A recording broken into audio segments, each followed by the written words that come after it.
Patreon, you already been subscribed. Right now, the queen, she on live. Right now, pull over the whip, no phoning when you drive. Dope Soul sporting with the talk.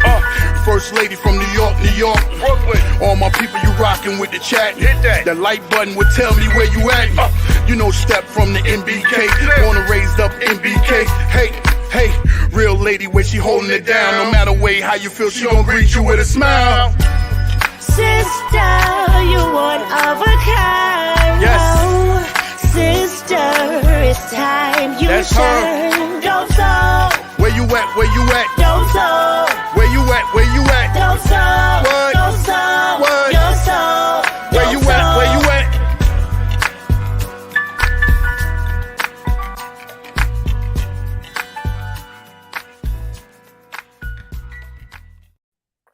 Salute, Knick family. Welcome to the Just Knickin' It Weekly Show. I'm your host, Stephanie, a.k.a. Queen, and we got a lot to talk about today. We'll talk a little bit about the OKC game. We'll talk about Quickley and why he's not getting more minutes. Does he deserve more minutes? We'll talk about that. We'll talk about the Dejounte Murray rumors. We'll give those on the panel who haven't had an opportunity to give their take on Becky Hammon's comment on Brunson an opportunity to do so. What else? We'll talk about what I think is the Knicks' lack of urgency in signing another center. Like, to me, they just can't be comfortable rolling out Taj Gibson 15 minutes a game for the rest of the season. That's just hard for me to believe. And then we'll talk a little bit about RJ Barrett. We had a show early in the season, you know, when he was playing extremely well. Are we buying, selling, or holding that this would be his performance for the rest of the season? And right now, he's just not playing well at all. Somebody took away my shine. That's all right. Come on in, AJ. He's not playing well at all, and we'll talk more about that. Anyway, let me get the panel in. AJ, you coming in? All right. I guess not. All right. Try to. Okay, here we go. You sure now? You want to join us? Okay. All right. Shout out to the chat, by the way. On that PC. You need to get a Mac, AJ. Stop playing. Yeah. Oh, here we go. I've converted. Salute Jerrell, AJ, Geoff, J Boogie to close up. How's everybody? Everybody's doing. Salute, lady in the chat. Yeah, salute. You could join us if you want. Yeah, salute family, salute to the chat. You all know how we do every Thursday night. That's right. Salute. Good evening. Always a pleasure and an honor to be here with you guys. It's always a nice hangout. You in the chat, man. Let's get this thing popping, man. We got a lot to talk about. It's the only that overrules Thursday night football. So, y'all know what time it is. Shout out to the chat. Yeah. Shout out to the queen. I got my Uncle Jerrell, Adji, the captain in the building. I know the chat, they ready. Yeah. Right. And chat, remember to hit that like button on the way in. That's right. Yes. Let me hit the like for my own show right now. I know, right? Right. I don't think I did it either. Let me get that. Got it. So let's just talk about, before we get into Quickley, we'll do Quickley next. Let's just do a quick go around on how we feeling about the Knicks since we last met here. I don't know, 2-2 are we since we last met? 3-1 maybe. I have to check. But anyway, a loss last night to OKC. You could talk about that if you want, and just how you feeling about the Knicks overall. We'll just go Jerrell first, and then next time J Boogie first. Well, for me, I don't want to say it's a bad loss, but it was a bad loss, especially for Tom Thibodeau. For me, the substitution in the fourth quarter, I think, was kind of egregious. That was weird. I think this show might be AJ's time to shine, that he could get all those negative Tom Thibodeau takes off, and I probably might agree with him tonight. Oh yeah. You know what I'm saying? Yeah. So, I think that was all on Tibbs, keeping RJ in there, taking IQ out. Everybody knows what happened. The way RJ is playing right now, he seemed like he's revert back to the old RJ, and I don't know. We kind of in trouble. I think. The defense is not defensing. Like Steph said, we won't sign a center for some reason. So I don't really get it. It's kind of weird, man, especially with the whole center thing. Like Jay Boog brought up the football, right? So I'm sitting here watching the Jets and the Browns, and it kind of remind me of the Jets. If you're a football fan, the Jets lost Aaron Rodgers after 4 plays, right? And for some reason, refused to sign another quarterback. I know Geoff knows what I'm talking about. I know all season you was probably waiting for your GM to sign another quarterback so Zach Wilson wouldn't take the field. Amen. With the Knicks, I don't understand why we won't sign a big man. Like, I don't really get it. What are they waiting for? I don't know if a trade is in the works and we just don't know it. Right. Other than that, it almost seemed like it's kind of malpractice. I don't really get it. I don't know what the front office is doing right now. So I guess that's my take for now. The front office and Tibbs need some type of wake-up call. They need to snap out of it. We're not going to win doing what we're doing right now. Okay. Ajay? Well, I'll go one step further. Even before Mitch went down, Jerrell, I felt they needed to sign a big man. They needed to sign a big body even before that. So now it makes it like a necessity. It was urgent before that. Now it's a necessity, and they still haven't done it. Queen. I mean, throughout the show, I'll talk about the game yesterday. You know, the stuff. And right now, the one thing I'm going to say about the game yesterday is it's actually positive. I know everybody lost their mind. Everybody's, all the content providers, the chats and everything's going crazy about Tom Thibodeau's substitution pattern. But you look at the game as a whole, it was not a terrible game. We actually played a good game, except for the turnovers. I mean, think about it. We lost by 9 points, but we gave up, 20-something points with crazy turnovers. I mean, that's not it's totally unlike us this season. So overall, even with the turnovers, even with the poor defense, even with RJ Barrett's bad play, we still somehow only lost by 9 points. And so it wasn't a terrible game.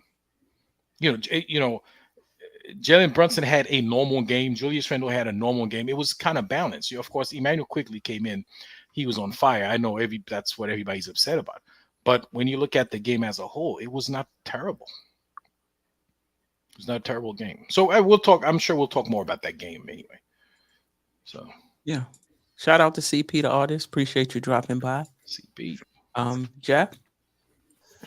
Yeah, I agree with Ajay about the turnovers were a little bit disconcerting. I think the thing that bothered me the most about that game, though, is that they were on the second night of a back-to-back, and it looked like we were the team that was a step slow.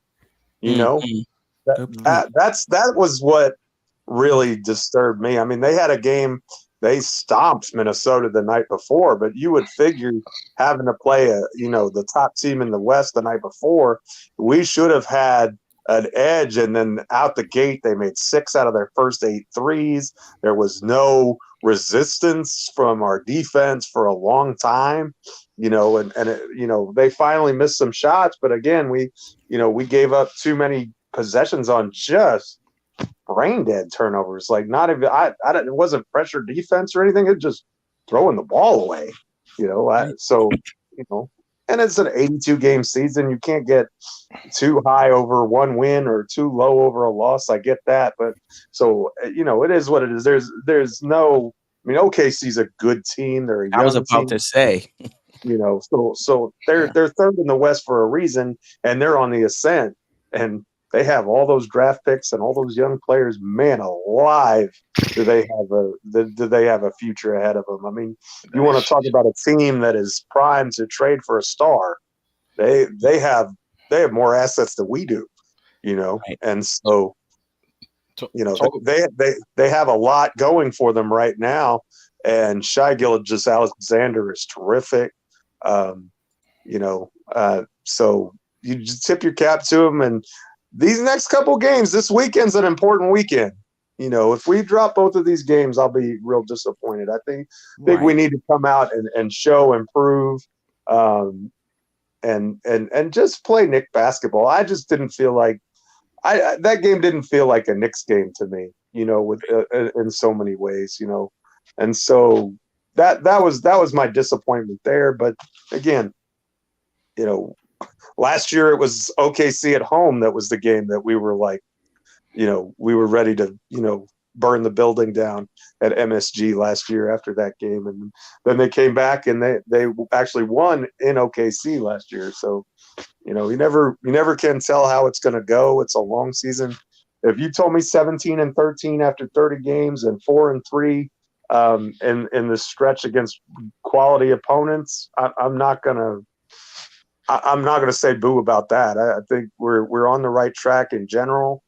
Jerrell's absolutely right, and so are you. Let's get another big man in here, please. I do not want to see 15 minutes of Taj for 50 more games.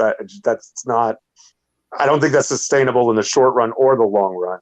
And there's too much other. There are too many other good things going on with this team to just bury our head in the sand and ignore what is a definite weakness. I mean, there's got to be somebody out there that can help us that's not, pushing in the nursing home at this point. There's got to be someone we can add and give it a try. I mean, give somebody a shot, at cracking the rotation and being good, because we have a need there now. There's no question about it, as Ajay said. So, do something about it. Don't just sit there and, everything's fine, and the house is on fire. That's not a good way to do it, in my opinion. And Taj is looking smaller than he was. He looking smaller than he was here the last. Slowly. I want to comment real quick before Jay Book goes. About the back-to-back, Geoff. I mean, don't forget them kids are 15 and 16 over there. They could run all day. All right. So we didn't take that into account. We thought they were going to be tired, man. They probably could play 3 days in a row and give you the same energy, the same production. But we're a young team very too. Young. You would think not that young. They're very young. I mean, you got a bunch of kids over there. Yeah.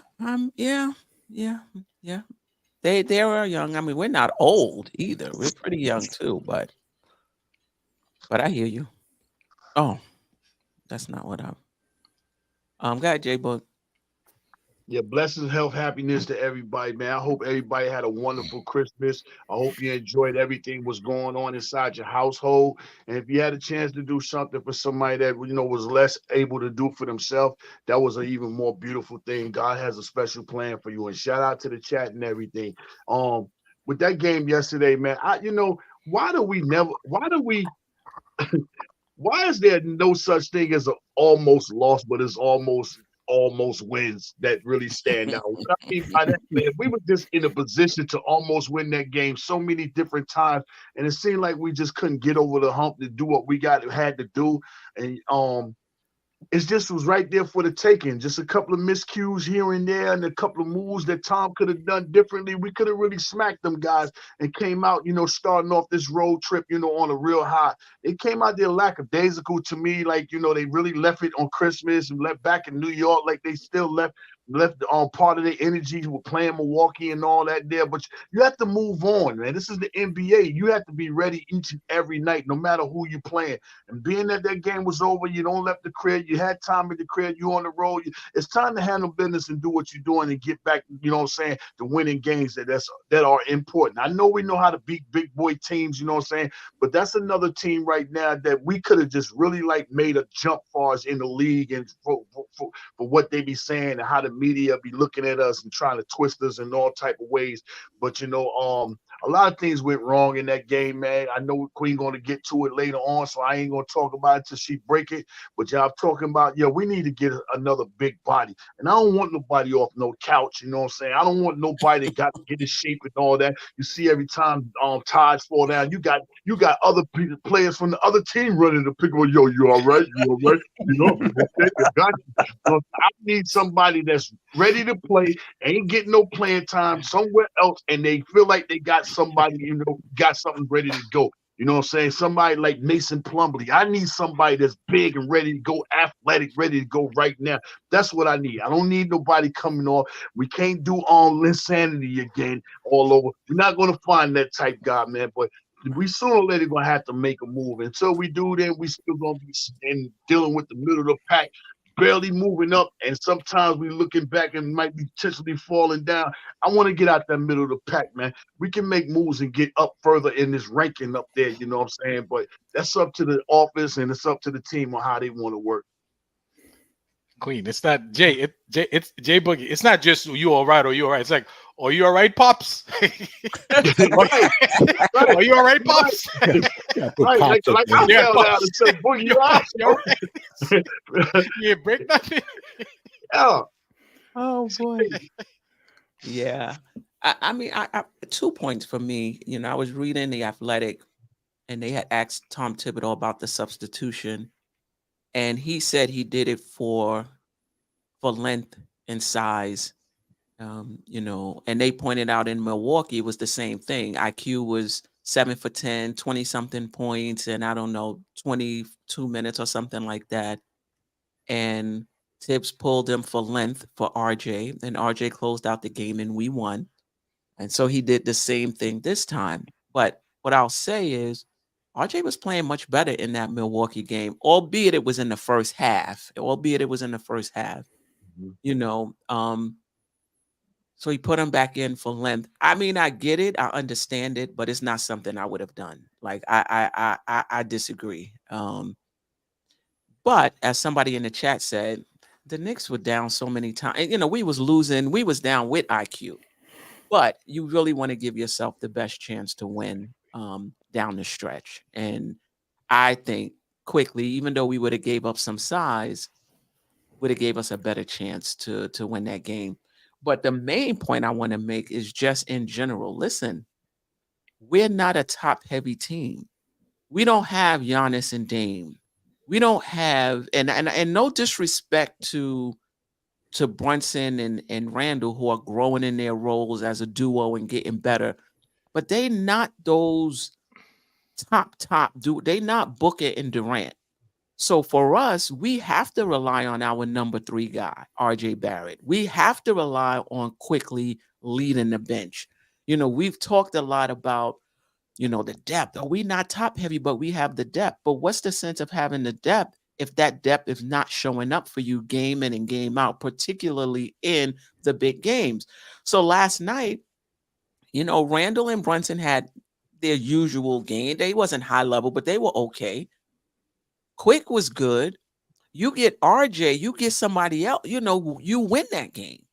So I feel like with the Knicks, we're going in with 2 guns, but we're not built like that. We're not built to just win with Brunson and Randall and just a little bit off the bench because we so top heavy. No, we built to get contributions from a lot of people on our team, and it's not happening. We keep talking about our bench. I don't think our bench is great. I just don't think so. Other than Quickley, Josh Hart has been inconsistent. Hartenstein is now in the starting in the starting lineup. Who else? Grimes is off the bench. Grimes shouldn't have never opened his mouth about him standing in the corner. It's like he just went down fast. After that. So it's like, where's the bench? And even Quick, I was looking at the numbers, as good as he's been against Milwaukee and against Boston, that's when we need Quick. Against Milwaukee, he's shooting 42.9% from the field, 31% from 3. Against Boston, he's shooting 38.7% from the field, 52.9% from three, which is pretty good. I just feel like when you come up against the teams who are better than you, all hands on deck. And we got that in Milwaukee, and that's why we won. You know, it wasn't just Julius. We got that support. These other games against OKC, I don't know if I would put OKC and Milwaukee, but they're third in that Western Conference, though. All hands wasn't on deck, you know, in my opinion. And we're going to need that going forward. And I just feel like until we get a consistent third option, I don't know if the Knicks get out the first round. I'm just going to keep it real. If you don't have a consistent third option, do the Knicks even get out of the first round? You know? So that's where I'm at with the roster. I'm not sure if they're going to do anything. They may wait until the off season to make changes, but I think we're going to do very well in the regular season. Playoffs is a different story. Any other comments? Because we're not. I know. I heard some of you say we're going to talk about it more later. We're actually not. So if you guys have something else you want to say about the OKC game or just this week's games, this is the time. Nah, I think I'm good. I'm good. I don't care about this week's game. I care about the roster. As long as the roster is straight, games don't even matter because you feel better about the team going in. But yeah, I don't care nothing about the rest of these games. You gotta get this roster situated. Yeah, and I'm not down on the Knicks though. You know, we lost to OKC, but I think, as somebody pointed out in the chat, with the roster that we have, I think the Knicks are doing pretty good to be 17 and 12. We're undersized. We lost Mitch. I'm not sure where we were last year this time after, 29 games? 17 and 12 we are. So I don't know where we were last year after 29 games, but we're either ahead or, you know, or right there. So, you know, given our roster construction, is you know, we're okay. And we got not OKC. We got teams that are on our level. So we're gonna really get a chance to see where we are. We got Indiana coming up. We got Orlando coming up, back to back. Queen, I want to say one last thing about yesterday's game. Shout out to Josh, Uncle Folio. I was listening to his show earlier, and Jerrell was on that show. Shout out, Jerrell. Jerrell went in so hard on RJ Barrett, man. He made me seem like the president of the RJ hive.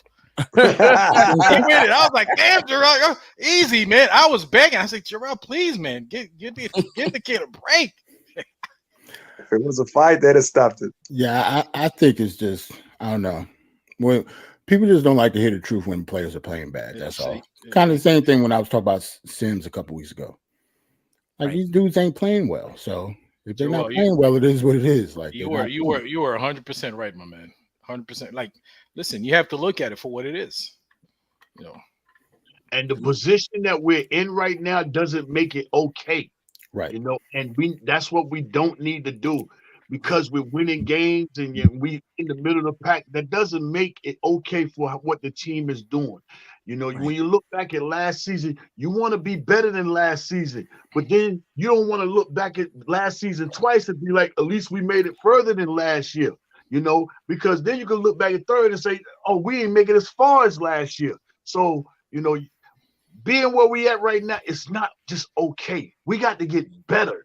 You know, until we get better, we just going to be standing still. What baby boy, you know what I'm saying? Look around us. Everybody moving. We standing here being broke. That's what he said. You know what I'm saying? Tyreek said we standing here being broke. That's what we doing. We standing here scared to make a move, you know, and we got the pieces to make moves and everything. We thinking that this squad is okay to do what? Do what? The goal is not April. The goal is June. I don't look for April. I'm on Kobe tip. But get the MVP. I want an MVP in June. This is where I'm at. June. Stop looking towards April. Getting to the playoff. That is not enough. For Boogie, no, it's not enough for me. I hope it's not enough for a lot of fans, of our Knicks organization, and we've been, dealing with losses throughout years and years. I need June, please, June. But do you think this team is built for June? No, they're not. But the organization has to think June. Okay. The June get you there. If you can get the right squad to beat in a June format, that can happen for itself. But right now, this team is just April. It's a bunch of tourists. Yeah, I mean, and we could stay here because the question is, how much longer are we going to wait for RJ Barrett to be that consistent third option? How much longer? We gonna keep waiting if we decide to wait because it ain't gonna happen. No, we're not gonna keep waiting. What's gonna happen is Randall and Bronson, they're gonna, these guys are gonna get past their prime. If RJ ever becomes consistent, by that time, those guys they're on the other side of the hill. You know what I'm saying? So that's why a lot of people are saying we got to make a move. We got to make a move now, soon. But where is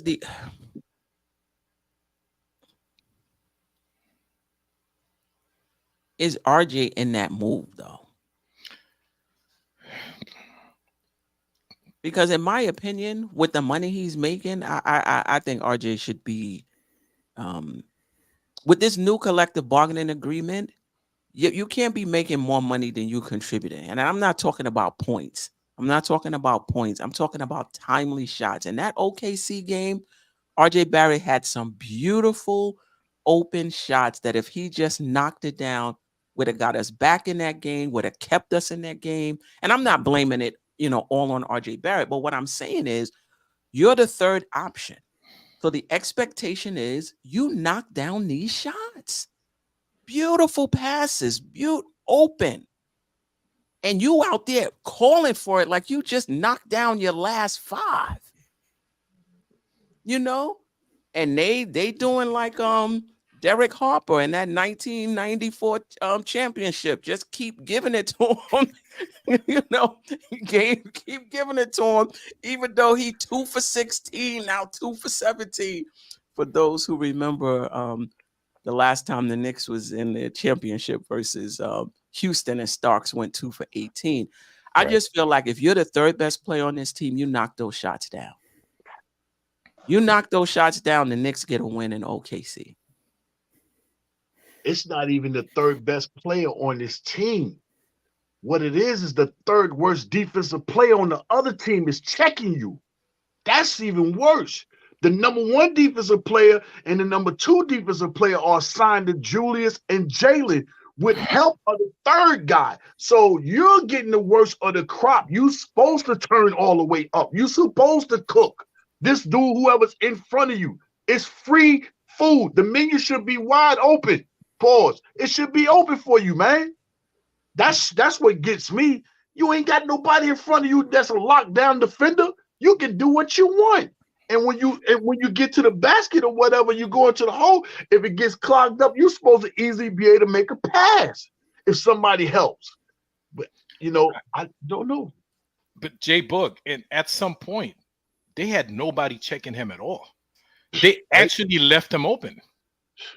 Because he wasn't hitting his shot. So at some point, nobody was closing in on RJ Barrett. They're like, well, go ahead, shoot it. Then what is Jalen and what is Julius saying to him in the locker room then? What are they talking about in the locker rooms? How are they going about, trying to get the other man up? You can't keep saying, yo, it's all right, keep doing your shot, it's going to fall. I like when Julius, he slightly called out Josh Hart, but he didn't call him out. Like when on his first double, yeah, about time. Come on, man. You get 80 mil. Yeah, he said that to him. It was funny how he did it, but man, we need to start calling one another out. Not on the microphone though, in them locker rooms. I don't know what they saying, what they talking about, how they getting at one another. Because this is serious business right now. Yo, dude, I need you to come on, man. I need you to turn up, man. What's happening with you? All right? Yeah. We need a third. We need a third option. Oh my God. All right. So let me. All right. Dude, you are speaking nonsense. RJ was never left open in that game. I watched that game 3 times. Watch Okay. watch it a fourth time because you didn't Right. you didn't watch it right. Yeah, late in that game, he was definitely open. He missed. He was open And let me tell you several something. times. In the NBA, what's open? In the NBA, if somebody is a foot or a foot and a half off of you, you open. Exactly. This is the NBA. This is not high school where the person you open when somebody is 5 feet away from you. This is the NBA. If somebody is a foot and a half off of you, you are open. And for good ones, you're always open. 24/7. Right. So Sherwin, go watch that game again. Yeah. Right. But you know, I think at some point we have to start telling the truth about RJ Barrett. And we need to in terms of the rising expectations and calling him out when he doesn't perform that way. And the same thing for Quickley. You know, we need Quickley to lead that bench. And it's not always about points either. And one of the things I'm noticing with Quickley is he's getting his points, but his floor game is not what it used to be. And by that meaning deciding when he's gonna run the offense and when he's going to shoot. That balance between the two. I'm not noticing that as of late. Quickley to me is just dribbling in and out, in and out, and then with like 8 seconds left, he passed it to somebody for like I understand he's probing and he's probing to see if he can get his float. I get it. And I appreciate the points because we need them. But last season, I remember Quickley thinking the game just a bit more. You know, we didn't get 2 good possessions, so you know what? We got to get a good possession this time. You know, to me, he just seemed a bit more cerebral. He's scoring, but and this is what I'm seeing. I'm interested in what you two, what the panel and the chat is seeing. I'm not seeing that, and I just feel like RJ and Quick, we need those 2 guys until we make a change to this roster. Those 2 guys have to come up big for us pretty much every night. They have to be consistent. And I'm just not seeing it. So I'm interested in terms of what you two are seeing from RJ Barrett. I keep saying you two, the panel and the chat are seeing from RJ Barrett and Quickley. And do you agree the way this roster is built, we need those 2 to be a bit more consistent? You want to just go around? Steph? Yes. Let's start with Jay Boogie. Okay. I already don't say I don't care what IQ does in no more regular season games. I don't even care because coming off of that, that in-game tournament and that right there, it reminded me of the playoffs. So to me, IQ does, I can't really, I don't even want to judge this game no more. And I need to see what he's going to do in the playoffs. But IQ looked like to me, he's really like, what else you want me to show you, dude? Where's my money? That's what he's starting to look like to me. And I think he's just stuck. Like he's realizing that, they really get ready to take it all the way to the end because you can't trade him because you're not going to get the full value for him because of his contract. You cannot trade him. So you're going to have to take it all the way to the off season, which you're either going to pray for a signing trade or you're going to have to let him go. And with that there, I believe they're going to let him go. My gut feeling, and I'm going to continue on standing on it, my gut feeling is he's going to play with his roommate. That's his team in Philly. That is my gut feeling. IQ is going to wind up playing with his roommate, whereas they're going to have access and money, to get him over there. Play with Maxey, because that's his team. But RJ, it's nothing else I can say. RJ is himself. That's himself. He got to figure it out. I catch it. Matter of fact, RJ, give me your migraine, because that's what I be getting, trying to figure out what's going on with you. And you ain't even got the migraine no more. Who you pass that to? Yeah, I got it, but I don't know what's going to happen. But IQ, I just hope he does something in the playoffs, because we're not going to trade him during the deadline. It's not enough. It doesn't match. It doesn't match up with his contract, and we're not going to get the full worth from him from somebody else because of his contract. But please just show up for us in the playoffs. That's all I could say about IQ, man. But I really don't care about what he's doing, because he's done this regular season thing before. In the playoffs, he hadn't show up in the Atlanta series. He didn't show up last year. And then he didn't show up in the in-game tournament. So Do you think he's in the same boat as a lot of fans put Randall? I don't care what you do in the regular season. I need to see you in the playoffs. So you would put Quickley in that same boat? nah, he's nowhere near the same. I know Julius can get us in the playoffs. You can't lead. You can't. You just said you don't. He can't even lead the bench. So he can't lead us to the playoffs. At least Julius, I know he gonna get us there. He gonna get us to the playoffs. He gonna put up the regular season numbers. IQ is just up and down, up and down. You don't know when he coming, when he leaving, how long he gonna play tonight, how short of a time he gonna play tonight. Is he on? Is he off? What's going on? I don't know. I mean, and we'll get to Geoff. I think for me, it's two different opinions of Quick. I agree with you when it comes to the big games. He hasn't been at his best. And I have some issues with his floor game. But in terms of his scoring, he's been there for us, and I'm wondering why his minutes are. Oh, okay. I'm gonna save that to the next segment. Go ahead, Geoff. Just in terms of RJ and Quick, and if you agree that they need to be more consistent for us, given how we're built. Don't leave me with my plate cold. I don't want to put it in the microwave. You cook it. Go ahead. Don't leave me. Don't do that to me. That's just messing sense. I'm all on the edge. Wait, let me hear. Let me slide my chair up. What's she getting ready to talk about? Well, I think it was John Lucas that said that, you want to know how much of a player makes in the NBA, figure out how many points that they score per game, and that add $1 million to it. And that's about what they're going to be paid. And that's that came a long time ago. That was probably a decade or more ago that he said that. So it's probably even a little more than that now.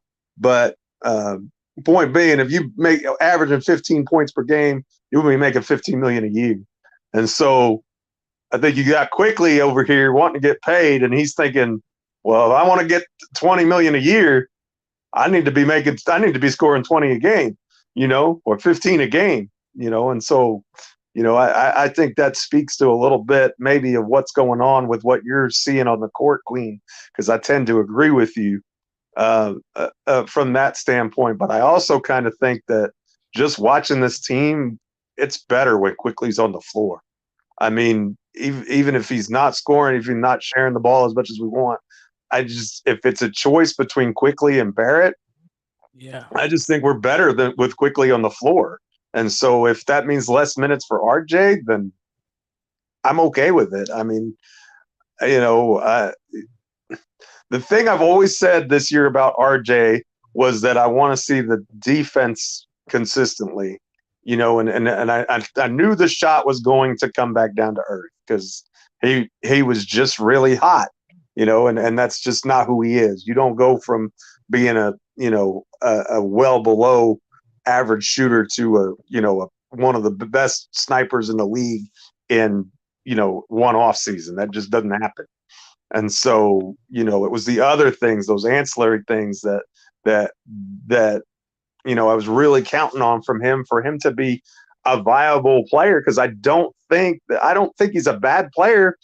I don't think he fits with our two stars. And I keep saying that, but I don't think he fits well with Brunson and Randall. And so even if you're not getting full value for him, I think it may be just time to cut bait and move on and let him, flourish in a different environment and get someone in here who fits better, who can help us and I don't know, maybe even allow us to start Quickley, and Brunson together, because I think that backcourt works really well, even if it is undersized. So maybe get someone in here who's a little bit bigger and can guard those big wing players, and so you don't have that issue so much. But I've never been a huge fan of players who are inefficient, and that's just who RJ Barrett is. And so we had a couple weeks there where he teased us, and then he's back to who he is, and at a certain point, what is this, year 5? You are who you are, and I don't think it's fair to him either to expect him to suddenly be something he's not, and so if we're going to take him at his face value and accept him for who he is, we either have to change the roster so we can better utilize what he does bring to the table, or we need to get him up on out of here so he can, we can get someone who serves us better. I mean, those are the two choices. And, right now, looks like the Knicks are just sitting on their hands in general. They're not bringing in a big man. And in fairness, it's not really the trade season yet. I mean, just the deadline is probably over a month away still. So maybe it's in the works and it's coming. I mean, it's just not the time of year where a lot of transactions happen. It's not, right around Christmas time has never been, the let's make a deal segment of the NBA. So it may be that they are talking and they are having those conversations and they're aware of the problem.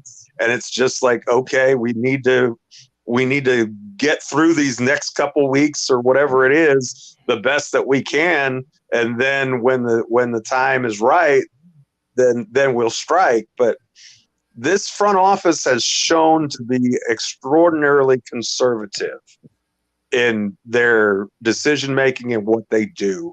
And so to think that they're suddenly going to change that and go out and make a big splash, I tend to think that I'm going to say you are what you are until you show me that you're something else, right?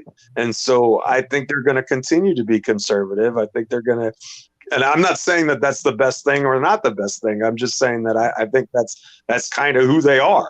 That's in their DNA. And sometimes I think it works against them because they're so busy trying to get the perfect deal that they pass up on what could be a good deal. In other words, if there was a world where you could swap out RJ Barrett and Dejounte Murray, is that something you need to look close at? I think it is.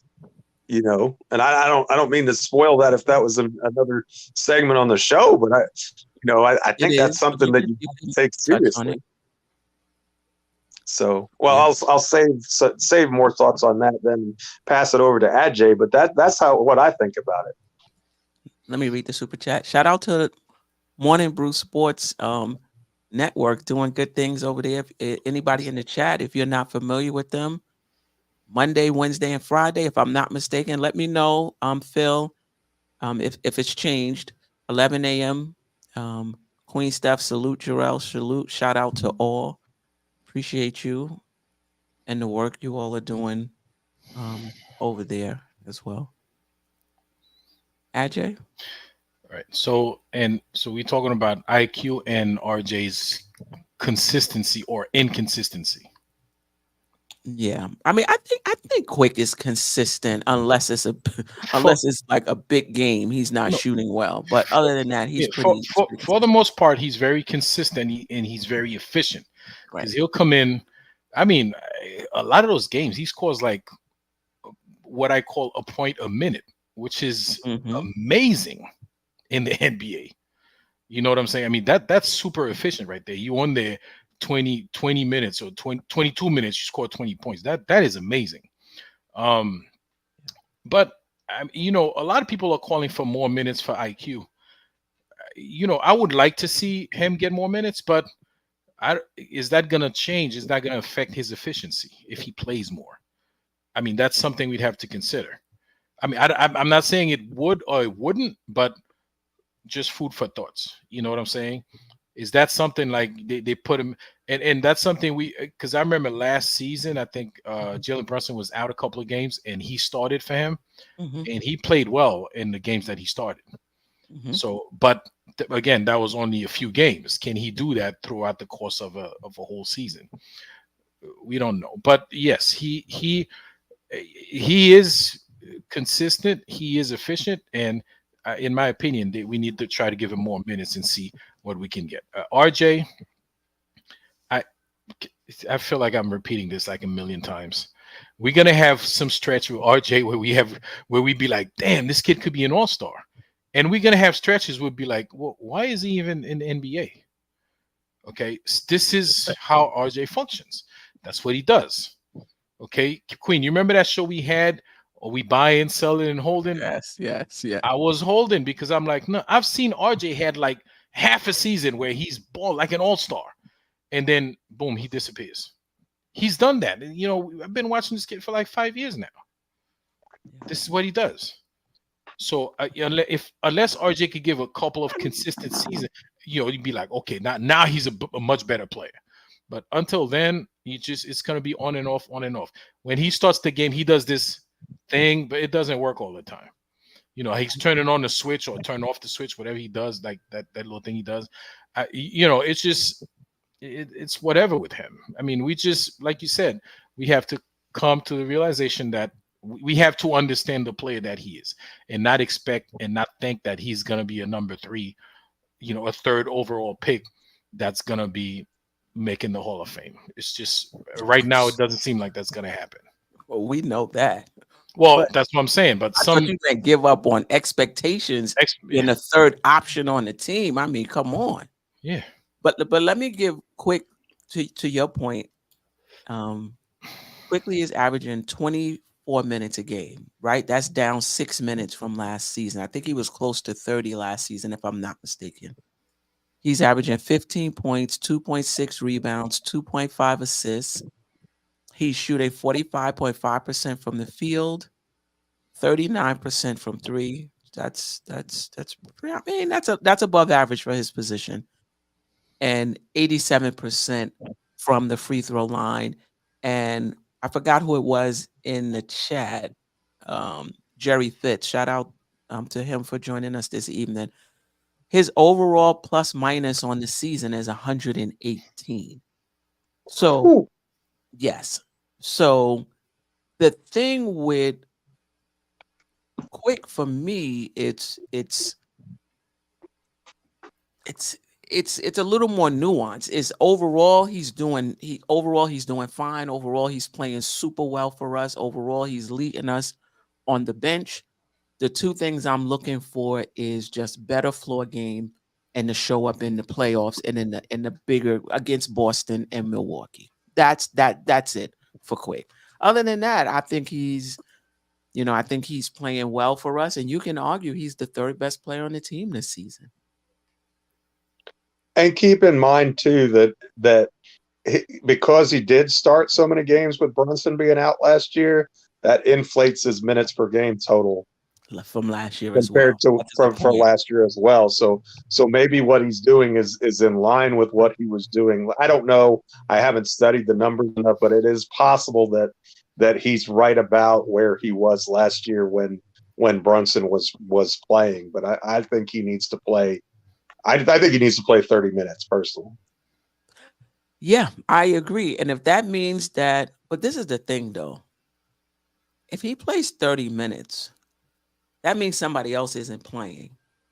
But doesn't that also take our rotation to 8? Like for him to get 30 minutes, so you said, all right, let's say Grimes is out of the rotation.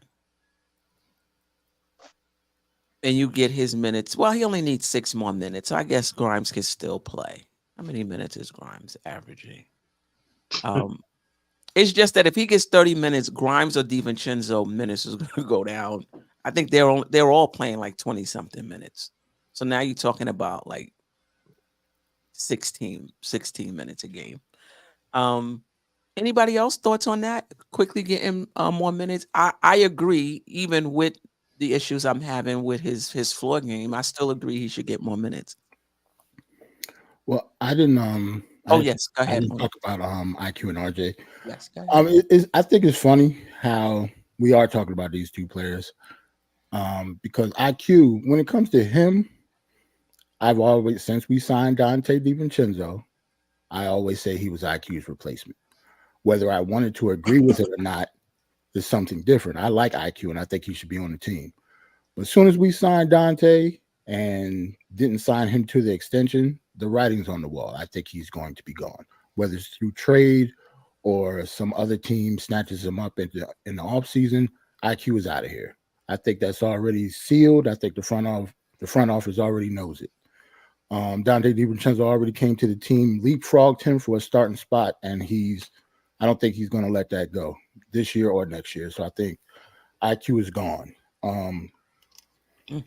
RJ is almost to the point I'm tired of complaining about RJ. He's not good. He's inconsistent. It is what it is. He needs to flourish on another team if he's going to flourish. It's not going to be with the Knicks. I know a lot of people do not want to hear that. He was our third pick, but I said this earlier on Josh's show. Salute to Josh, controversy on MBK earlier. RJ is like the dream that the Knicks fans are having that's just not going to be fulfilled. Like, he's a top 5 pick coming out of Duke. So he was highly touted coming out of high school, highly touted coming out of college. Top 5 pick is just not going to happen here, unfortunately. And as much as I like IQ and I like RJ, the Knicks aren't going to be their future. That's all I really have to say about them. Yeah. Yeah. This is year 5 now. Right. This is year 5 now. I don't think we can say, and there's some people that's still going to pull he's just 23 or he's just 24 or whatever it is, but we're talking NBA experience. You know, by year 5, you're rounding into shape. You know what I mean? By year 5, some of them are in shape. You know what I mean? He's just not it. And I think the Knicks, the question is, and whether that's RJ or whether that's Quick, the Knicks need to find a consistent third option. If we're not going to be top heavy, I feel like the Knicks need 2 more players. If there isn't a star available, put it that way. If there's no superstar available to bring in, then the Knicks need 2 players, a shooting guard and a small forward. That's it. The Knicks need 2 players. Okay, Queen, you might just say Sadiq Bey and Dejounte Murray. Come on, we know we know where you're going with that. Well, we need those 2 players. But I disagree, because I feel like one of those players. All right, we can move into the Dejounte. Anybody want to say anything else about? Well, in general, one of those guys got to be able to get buckets. Like, one could be somewhat average, but the other one got to be above average. We need 2. I like Dejounte Murray next to Brunson, but he's not a dynamic scorer. He's going to allow Brunson to play off the ball some. They can switch up. They both can play on and off the ball. I do think Brunson is better off the ball, but Dejounte, for those who remember him in San Antonio when he wasn't shooting the 3, this year he's taking 6 threes a game. So he's getting the volume, he's getting the volume up. He's 2.7 of those threes are off the catch, and 3.2 of those threes are off the dribble. So both ways. So he's a much better 3-point shooter than he was in when he was with San Antonio. So I do like him next to Brunson. He's, his defense hasn't been great with Atlanta, but we know he can play defense from San Antonio. And I think if he gets under Tibbs, he will go back to that. but I don't think him by himself would be enough to put the Knicks in that conversation with Milwaukee and Boston. In my opinion, I'm interested to see what you guys have to say. I think we would need Murray and a Levine, Murray and and somebody else, to get in that, to be contenders. So I'm interested in what you guys think about Murray overall, and if you think he would be enough, or you agree with me that we would need two players. I don't think Bay is dynamic enough. I think one of those two players gotta be a baller, So let's start with Jerrell, Geoff, Ajay. No, Jerrell, Boogie, Geoff, and Ajay. All right. So the question is, does he fit, or can he carry us like he's some type of superstar or something? No. What's your thoughts on it? I don't think he's a superstar, but yeah, totally agree with you on that. He's definitely not a superstar. If we get Dejounte Murray, that does not mean we're championship contenders or anything, but it does mean that we are a better basketball team. I think he fits rather well with Brunson in the backcourt. Another ball handler, another playmaker. He's upped his shooting this year. He's shooting better from the three. He's shooting better, period. I think because, let's just face it, it's his second year in Atlanta, so he's probably a little bit more comfortable. So it'll probably take him a minute to be, comfortable here playing in the Garden. But yeah, Dejounte Murray is a player that we really should look to get. Is it the last move that we need to make? Absolutely not. It's just the first. Right. He's an all-star caliber player that has a chance to make the all-star team every year. He's a very good defender. Like I said, playmaker. He can handle the ball. He plays bigger than what he is, so he can actually play the two guard, just like he plays it now. Mm-hmm. I think it's a natural fit. But I just hope people don't think, if we do get him, it's over. Like that we just got him. Right. We should just be beating Milwaukee in a 7-game series. It's not going to be that. No. He's just a stepping stone. He should be the first step. Right. Boogie? Yeah, give me him and Jeremy. We're going to need two pieces. Go get that boy Jeremy Grant and bring him over here with Devontae. Then we could talk about we doing some things. But with him just coming over here by himself, that's a good look.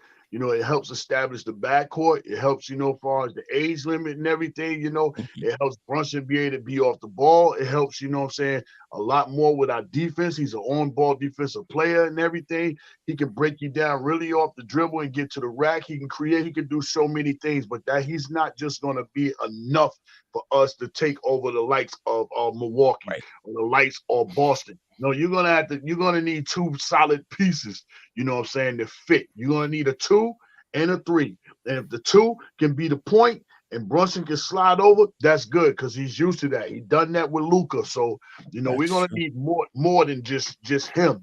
That's why I say somebody like him and Jeremy Grant, that's a good look. The other guy on Salik Bay, whatever it is, that's not going to make it. That's not going to make it for me. And I hope the organization know that that's not going to make it. And when you spoke about Levine, God almighty, you talk about Levine, I've been telling everybody. My wish thing is right there. I could be in that office because RJ would be gone, Quickley would be gone, Fournier would be gone. And it's one more I'm missing. Grimes. And Grimes. All 4 of them and 4 first-round draft picks. I don't want one. I don't want one. For both of them, or are you talking about just Levine? No. I'm gonna tell you. And 4 first-round draft picks, and those 4 players would go to Chicago. Give me DeRozan and Levine, and to replace IQ, give me Kobe White. That's what I would be doing. I don't want one from over there. If I'm a swing, I'm swinging hard. I'm swinging real hard. I'm not swinging light. I'm not trying to go get one player. But if you put DeRozan and Levine in between them 2 guys, Julius and Brunson, and Hartenstein holding it down, maybe go get Mason Plumlee. I'm on my wishful thinking right now, but that's where I'm at. That's a big breaking news move right there. Until that, we just chipping, man. We chipping, man. And chipping is not making it for me. Before I just keep chipping, Man, would stay the same. I'm tired of chipping. I need a whole thing going on. And that's what I would like to see. Levine and DeRozan over here with them two guys. You're gonna swing, go do something. Don't just go get something small. But Devontae, I like his game, and it helps out with Brunson so much. But he ain't got to do too much because Brunson dribbling the ball 385,000 times in a game. He's doing too much. He's doing too much. He dribble. Got to shoot. It's so hard for him to beat you up off the. He's slowly but surely wearing down. He's using too much energy to have to do so much, and the thing you don't want Julius really to have the more control of what he's doing. He's just calming down and letting Brunson do a little bit more. But we need somebody who can just take some of the pressure off the ball handling skills off of Brunson and keep Julius doing what he's doing. And Dejounte Murray will be a good move, but we need something more than just him. I need something else to go along with that. I would agree with that.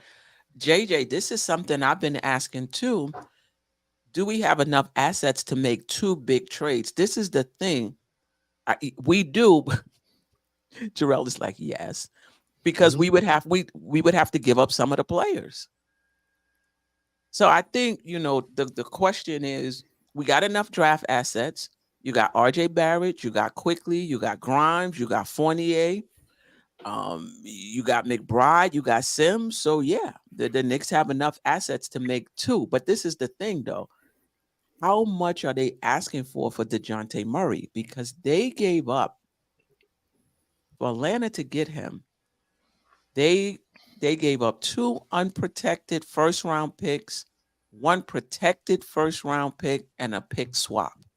They're going to want some of that back. So if Dejounte Murray is going to cost so much that you don't have enough to get that second play, then you can't do it. You really have to you got to work that assets in such a way that you can get 2 really good players if you're not going to get a superstar. And so it really comes down to the money.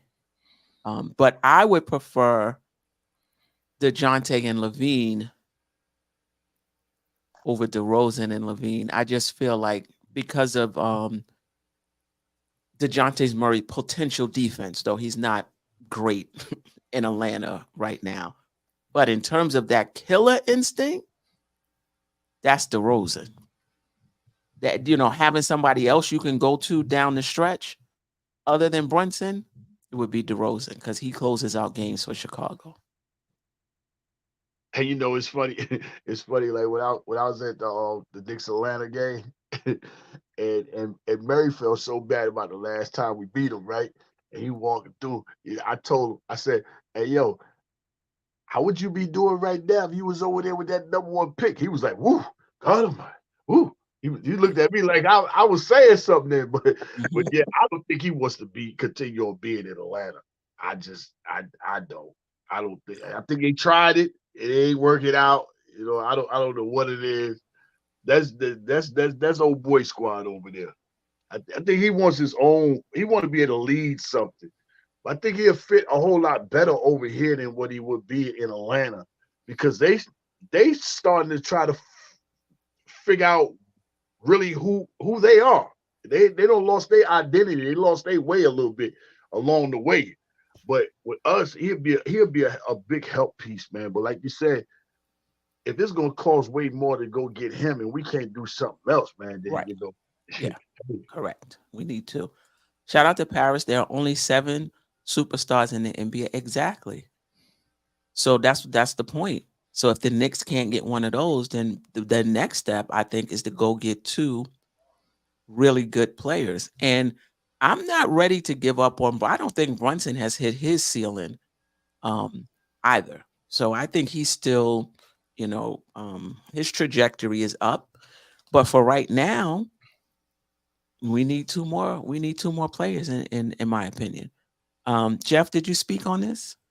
Not yet. Okay. I think that this is again a case of the perfect being the enemy of the good. if you're gonna go, like, they're waiting for this perfect move to materialize, and I think that there are other moves that are good.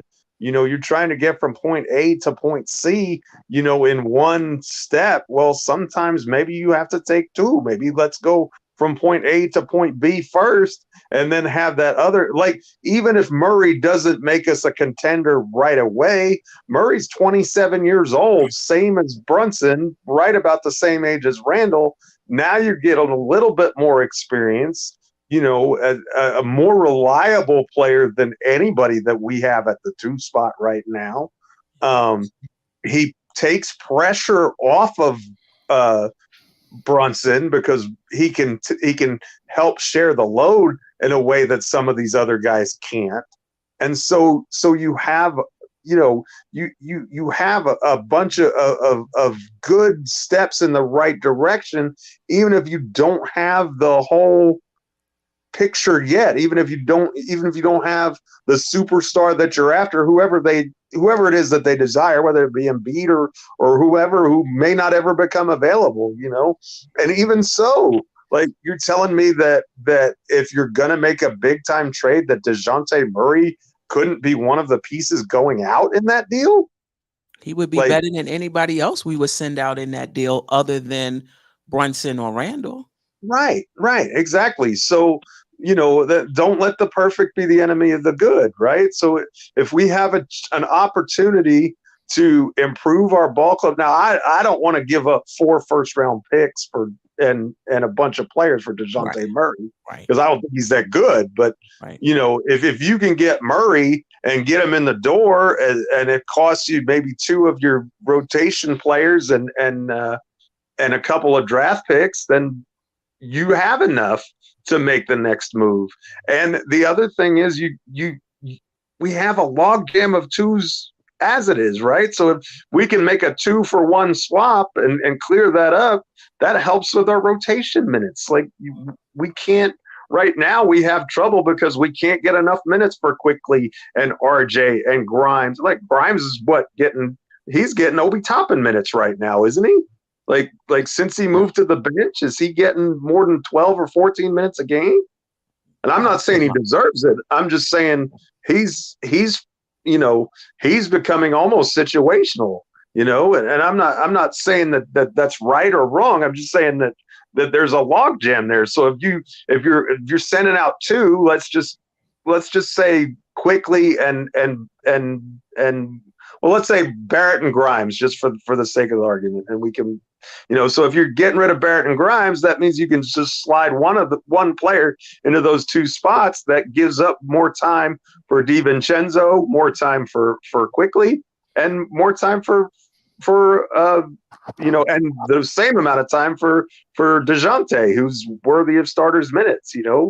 So I think if we can make a 2-for-1 trade where we're sending out 2 of those rotation players and getting one who's better back, I think that's really the direction that we should look to go. And the thing that I like about Murray is also the thing that I would like about a player like Ingram, is that he's young enough. He's still just entering his prime.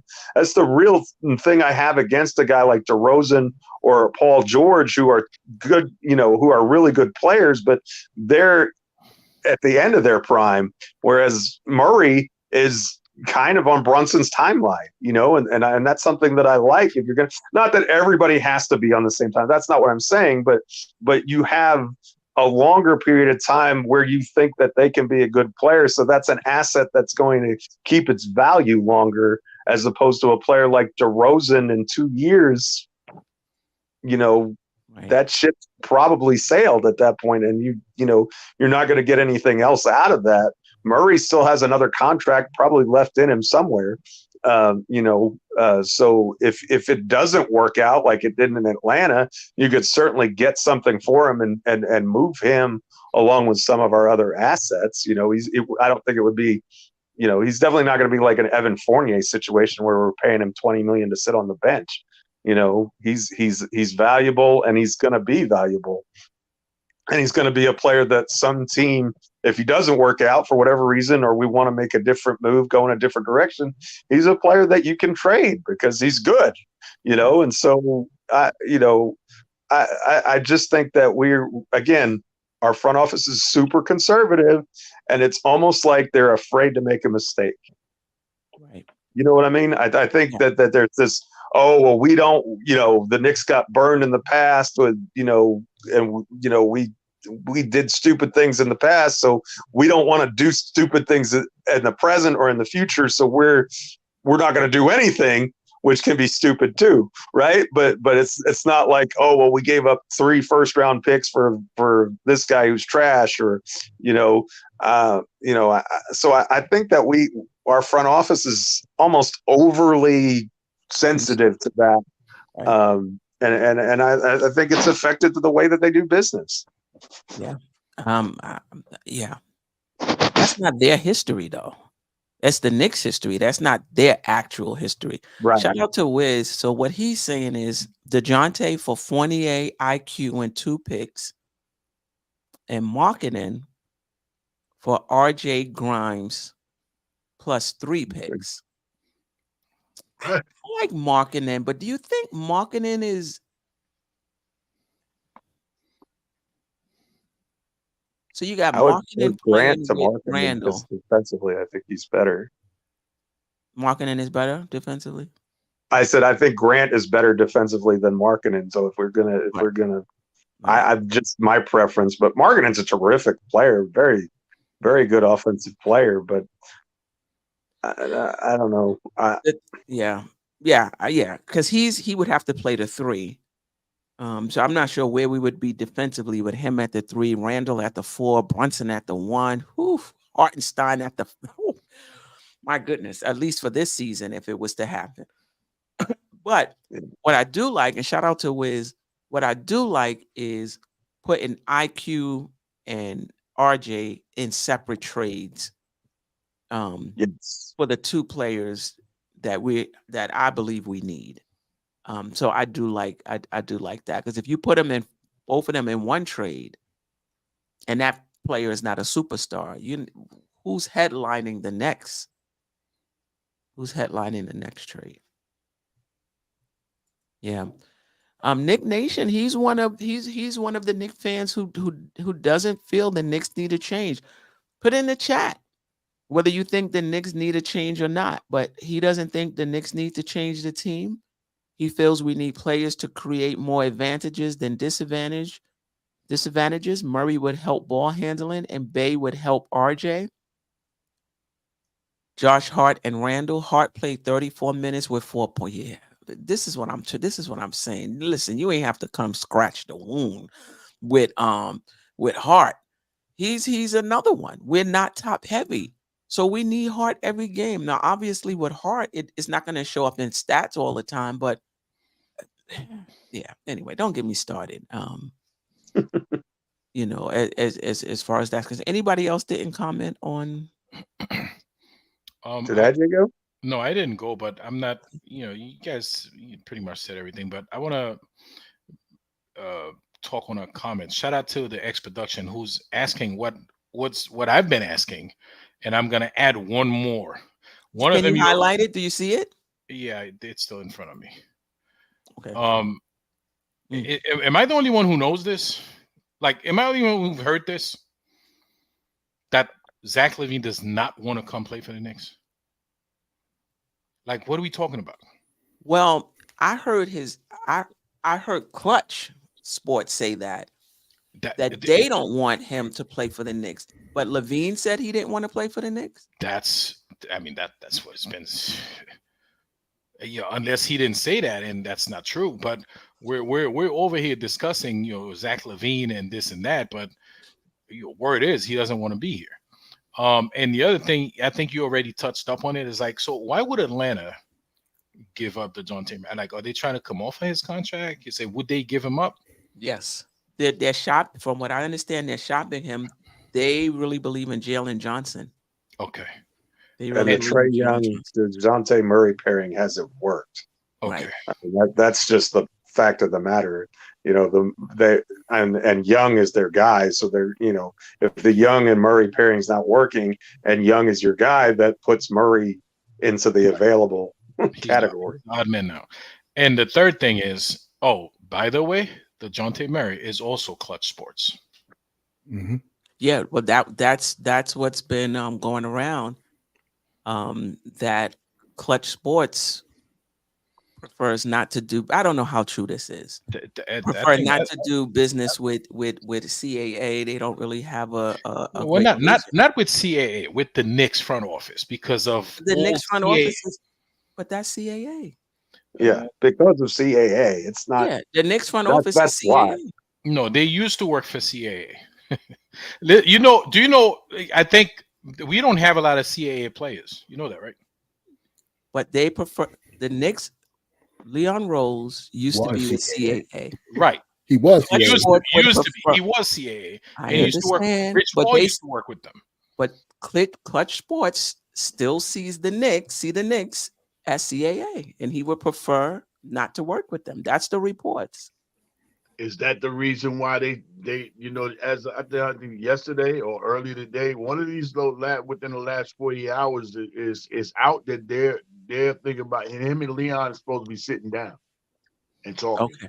Oh, good. You know, the word is that they supposed to something that Clutch want to get off his chest, and you know they were supposed to be sitting down talking about it or whatever. But I want to know which one of the two is pulling for this meeting. Because if Clutch is doing it, then that works good for us.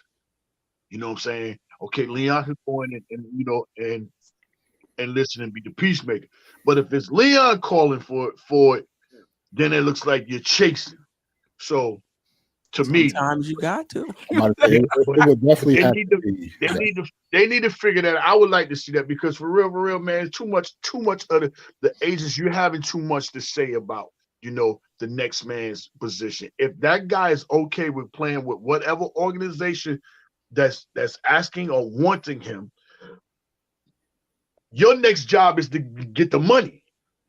Your job is not to be like, I'm not going to deal my client because I don't like you. Come on, man. This is trash. And if they're meeting, Dejounte Murray must have said something to them. But I think Dejounte would have had to, because what else would prompt Rich Paul? Even if Leon Rose initiated it, if Dejounte wasn't interested, why would he even do it? Can I say so, J Book, real quick? I mean, I know, and I agree with you that the agent's job really is to look for his client's best interest, right? Remember, these guys are human. They all have egos and they all are millionaires and they all think they run the world, right? Here's the problem. There are probably 15 other teams willing to offer that same money to the same guy. They really don't have to deal with you because they could get the same deal somewhere else. Who can get the same deal? I'm saying that if Dejounte Murray becomes available, the Knicks is not going to be the only team interested in him. Okay. How many teams have the assets the Knicks have, though? And the need. And he's sure not going to OKC because they don't need him in the backcourt. Right. It comes down to how many teams have the assets that the Knicks have. And it's not like he's a free agent. The guy's under contract for at least 3 more seasons after this one. So he's getting his paycheck from somebody. That's the part that doesn't make sense. Like, I could see it if he was about to become, but even then, if he's about to become an impending free agent, then you just steer him somewhere else after that. I mean, to me, it's, you know, it doesn't make a lot of sense to me from either camp side, but I don't know. Yeah. He said they spoke on it. Okay. So I'll check that out. They spoke upon it on Gilbert Arenas. I guess he's saying Gilbert Arenas? Yeah, Gilbert Arenas, which Rich Paul was on Gilbert Arenas' show. Okay. So he had an interview on there. Okay. And so that's when he said he needs to speak to Leon Rose? Yeah. Okay. All right. I'll check it out. I'll check it out. Well, Leon need to unpoker his face and go holler and see what he got to say. Yeah, yeah. Go Amen. see, and you know, if you could clear up whatever y'all had going on, if you could clear it up, that's only going to be better for us, the franchise, and you, Leon. That's only going to be better, especially how they say you don't talk to nobody. That's a big move for you to go sit down and talk with that guy, especially if you're dealing with some of the players you know that he has. Because be honest with you, even though I'm not cool with where we standing at, you got to be able to feel that right now our organization is on the verge of really turning, you know what I'm saying, that right corner, you know, and people are starting to want to like lean towards playing here. So we don't need nobody outside, you know, being able to say you don't need to go there no more. The organization, Dolan is out the way. Dolan has been out the way almost 3 years now. He's out of the way. More. Huh? If not more. He's out of the way. It's the best arena to come perform, and you got fans that's going to ride out for you. When you ain't playing right, we're going to let you know. But that's tough love. So any ball player wants that. Why do you think Paul George asked Julius that question? You know, you play in New York. You know what I'm saying? So you don't have the chance to come into New York and feeling like, yo, I'm playing in the best arena. But how does it feel to be playing in that arena every night? Dudes want to come in that building. So, Leon, unpoker your face. You know what I'm saying? Stop trying to go always 7 cards with only a pair of dudes trying to bluff because you got that money. Make sure you have a hand. A straight beats trips every time. Straight trips is the worst hand of poker, man. Nigga, trips can beat you. A straight, a flush, all types of things can beat trips, man. You think you got something. Come on, Leon. Jerrell, did you get a chance to yeah, when we was talking about, I was the first one who went on the Murray thing. Okay. And I agree with everything Jay Book just said. Just let everybody know. Yeah, I definitely feel encouraged by them having that meeting. That's making me think that this Dejounte thing might be real. Yep. Because if you're running a franchise, it would behoove you to be in good standing with any agency. Absolutely. All of With every agency. Every one of them. All of them. I want lunch with every head agent, you know, in the league. Like if I'm Leon Rose, I don't want anybody to think that this is a bad destination. Like we already the Knicks. You know what I'm saying? Like we already the Knicks. We don't need bad representation coming from up top, and us like agencies not want to deal with us. Right. Like we have gone through enough. Right. Because all like when Leon Rose was hired, you know, a lot of, you know, there's a lot of CAA star players in the league, and we'll get our feet in the door. All right. Cat, Booker, Donovan Mitchell, all of they all look locked for one reason or another into their situations, except for Donovan Mitchell. He might become available, but we can't wait for him. Nope. Me get an opportunity to put Dejounte next to him. We're gonna still need somebody else though. I think the difference is if you put Donovan next to Brunson, that 3 can be a Sadiq Bey. Like that 3 can be somebody that's not that dynamic. Because almost has to be someone who's not that it almost right. It almost has to be. But if it's not Donovan Mitchell, if it's Dejounte Murray, that 3 got to be. I don't even know if Jeremy Grant and Dejounte Murray does it. I think Dejounte and Ingram, Dejounte and Levine did like that 3. If you got that 3, would have to be dynamic because Murray is just an all-around high-level player. I don't see him as somebody that you're going through down the stretch of a game, though. So you wouldn't think that Murray and OG Anunoby would work? I'm trying to take pressure off of Brunson. Right. And I feel like with OG and Dejounte, he still would have to. Yeah. He still would have to do some scoring for us. I get it. He still would have to do some scoring. But I ain't mad. That's still an upgrade. Mhm. You ain't gonna see me coming on here pissed off Right, because right. we got Dejounte Murray and OG. Right. You know what I mean? I'm not gonna be pissed. But yeah, it's just, for me, it's just good to know that there's a path forward. We can get a shooting guard and a small forward, more so than waiting for a superstar to become, to become available. We need Banger, Smoker. RJ's putting up third option. But listen, Banger, and no disrespect to you and the rest of the Knicks fans, it's not about third option numbers. It's not about what you average. When you look at the average, you see 18 points, and to me, it's not about that. It's about game to game. Can I count on you as that third option to come through on a consistent basis? And we're not getting that from RJ Barrett. So I don't really care about the numbers.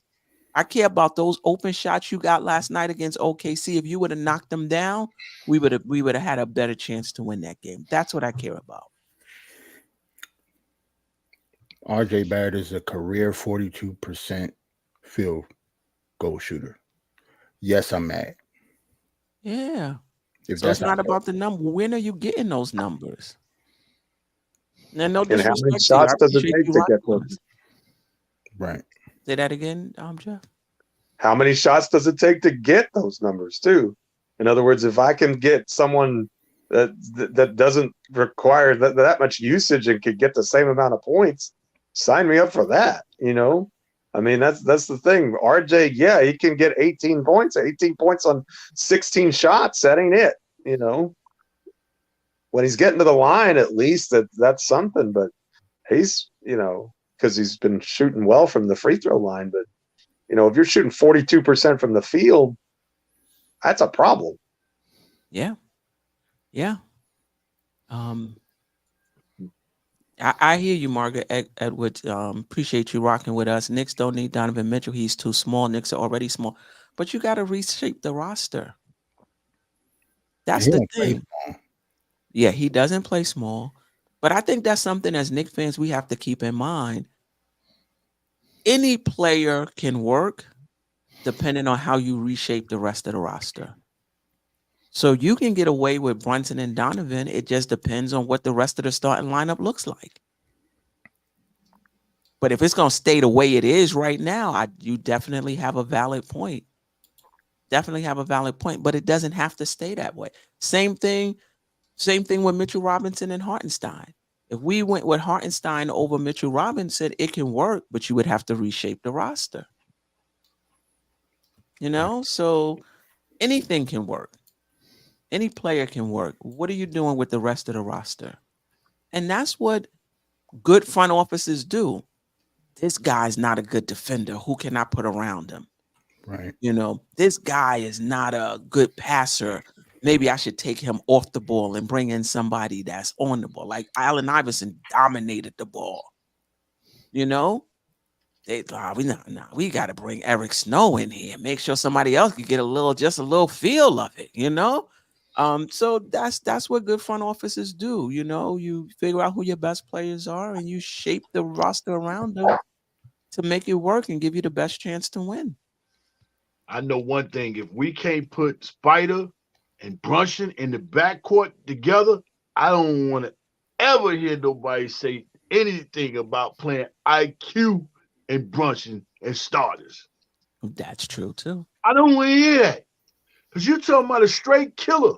But if you go get somebody like him, you're going to bring somebody else that's got to be a legit three. Matter of fact, you can't even trade for Brunson if you don't go get, what's his name? Okoro, what's his name? The defensive dude, that's what he does. He relentless on. You got to bring him back with Donovan. You know what I'm saying? I take him at the three. Because that's going to solidify something. But, yeah, that might be the most potent backcourt it is in the league, too. Yeah. They're going to put up 60. Yeah, you're going to have to extend Mitchell Robinson, too, and get him his own personal nurse and make sure he stay healthy. Man, shoot. You're gonna need Mitchell Robinson back there for sure. Mitch doing his thing. We get ready to get Mitch high school coach on the team. He get ready to be assistant coach. Mitch making moves. Mitch making moves. Oh boy. Yeah. So listen, if the Knicks trade for Dejounte Murray, we have an emergency show. Yeah. We gonna have an emergency. If the Knicks trade for anybody, we gonna have anybody of Breaking note. news, baby. Breaking news. Of note, we're gonna have Hey, that let me hype- check in with the chat go ahead. before we move on.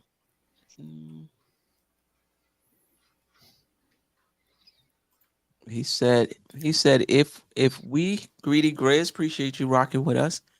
If we had those two in our backcourt, then we would have to get rid of Julius Randle. We need all defenders. I don't like that pair. I don't care about the point. It's not about the points. It's about the pressure that they put on opposing teams and how that opens up lanes and easier opportunities for the other players on the court. It's not about points. You know, when you look at Jaylen Brown and Tatum, it's not just the points. It's also about how they make things easier for the other players on the team because of the attention that they command. He talked about Donovan Mitchell or Murray? No, I think he's talking about Donovan Mitchell and Brunson Jalen together. Brunson. That you would have. I don't think you would need to get rid of Julius. Nah, I you don't wouldn't think need to get rid of Julius Randle at all. But I I think you would would- need to have Mitch and a defensive player Right. at 3. You, Yeah. you want Randall on there? Are you kidding me? So that you mean that paint will be open for Julius Randle to do whatever he wants? That's you really want him in there now.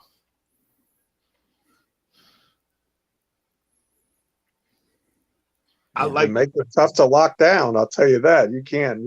Who are you going to focus on? I mean, Mitchell can kill you. Brunson can kill you. Randall can kill you. I mean, you can't double team everybody. Right. So this comment from Nikki B is going to take us into the Becky Hammon comment for those who didn't get an opportunity to comment, and for others like myself who have revised their take. Whether IQ or Mitchell, that backcourt is way too small. There's no evidence that 2 small guards can win anything. 1 large wing defender is not enough. Yeah, I don't get the whole height thing. You know, again, it really depends on how you structure the rest of your roster. Yeah, That's I don't understand that either. I really don't get it either. Yeah. Like How do you- nobody's talking about how these players actually play. It's Right. just height, and that's Right. it. Right. It's not basketball reasons. What's the basketball reasons for it being? So what are you saying? They're going to get taken down into the post and abused over and over? Are you saying they're not going to be able to get their shot off? Are you saying they're not going to be able to defend? What are the basketball reasons why you can't have 2 in the 2 small guards? And to Becky Hammon's point, what's the basketball reasons why a short player can't be the best player on your team? The basketball reasons. Right. She didn't give any. She just said that was her philosophy, and that's it. Yeah, because for me, if you're a small player and you're the best player on your team and your team don't win, what's the rest of the roster looking like? Right? Did you not win because you were short, or did you not win because the roster wasn't good enough? Right? I mean, when we look at Allen Iverson and that team went to the finals, did they not win because Allen Iverson was short? Or did they not win because they didn't have a roster that was good enough to beat the Lakers, who had Kobe and Shaq? So I don't get when I went home and thought about it, I just don't get the whole short thing. I don't get it either. Especially with the person that we're talking about. Like Donovan Mitchell has always been short, but he's always been Donovan Mitchell because he plays bigger than his height is. So if you actually watch him play, he doesn't play like he's only like 6'1". He looks like he got 6'6" out there. Like I don't see how his height has hindered him at all in his career. So Nikki B says those little guys get bodied. They get roughed up in the playoffs and struggle to maintain scoring output and can't defend anybody. Okay. So that's what we saw from Brunson. That's what we saw from AI. That's what we saw, that they got roughed up and they couldn't maintain their scoring output. How many guys can't listen? Who's Tatum defending? We got guys who aren't short and they're the best player on their team and they're not defending. The Joker? Who's the Joker defending? So to me, it's just a bunch of BS Philosophy. Yeah. Opinion. Right. It's just a bunch of philosophy. You're not going to be able to defend in the playoffs, so that's why you're not going to win, because you can't. What is your roster? If your best player shouldn't be out there defending like that anyway. I mean, there's times they got to dig in, but your best player should not be your defensive stopper. And your best player should not be playing the best player on the other team. So I don't get it. You can't tell me if you gave Dave Lillard a championship contending roster that they would lose because he's short. We'll find out this year. They got Milwaukee. But they're going to argue that Giannis is the best player. They're going to argue Giannis is the best player. But even if Dame was, they lost because he was short. I don't. To me, it was a lazy take. It was a lazy take. You got to go back, look at all the short people who were the best on their team, and then say why they didn't win. And most of the time, you're going to see it was because of the roster, not because they were short. Didn't the Knicks' last championship was 2 short guards, right? Or no?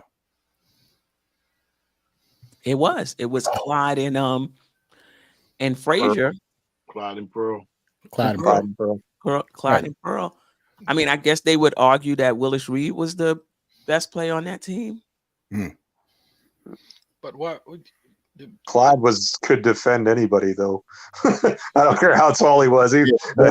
Clyde Frazier is probably the best defensive guard of all time. I mean, why go all the way back to Clyde? Detroit Pistons. I mean, Isaiah Thomas was 6'1" or 6 foot or something, and he was the best player on that team. He was the best player. And Joe Dumas, next guy, was 6'3", another small guard.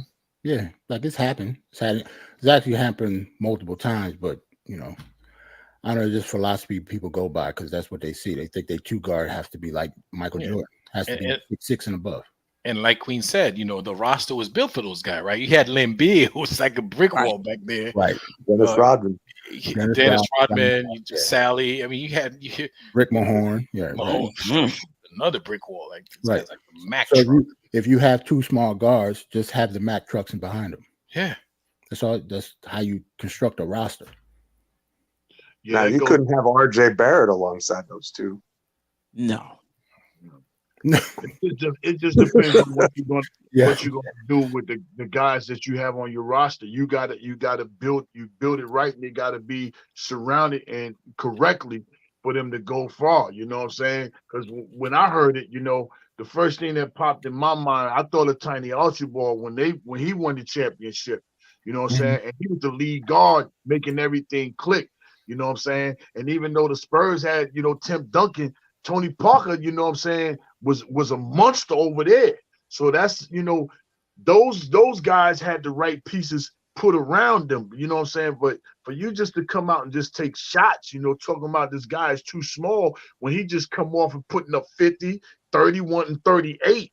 I mean, 50 before you said that, you know what I'm saying? And you talking about his height, it just makes me think, is that the reason why the Liberty didn't win with you because you were so small? Is that the reason why San Antonio didn't win with you because you were so small? So, some people just be wanting to take shots at the New York Knicks just because it's the Knicks. I don't know, clickbait. It makes you think you get some brownie points or whatever, you know what I'm saying? And trust me, I already got her inside a song that's getting ready to come out. I've immediately done that, you know what I'm saying? But you just got to build the right pieces around Brunson, and it can work out. But it's no such thing as it doesn't show that he can't win. It shows he can't win if you don't put the right pieces around him. That's true of anybody. The main thing, and I'm surprised ain't nobody check. Why you ain't what's my man up there on NBA today, man? He always trying to check some. What's his name? Kendrick Perkins. Yeah, why you ain't checking about that? But that was the argument. Yeah, I don't want to. I ain't want to do this. Man, forget all that, man.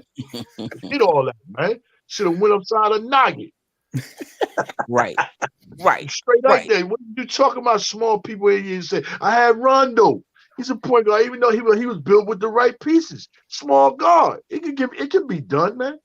But the small guard as your best player, though. Rondo was on the team, but he wasn't the best player.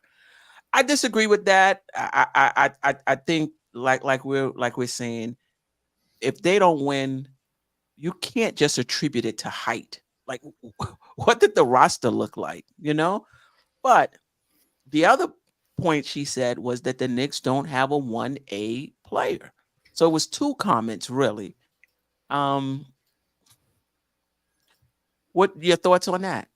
I would have rather her say that she just don't think Jalen Brunson is that guy instead of just saying what her philosophy is when it comes to height. Right.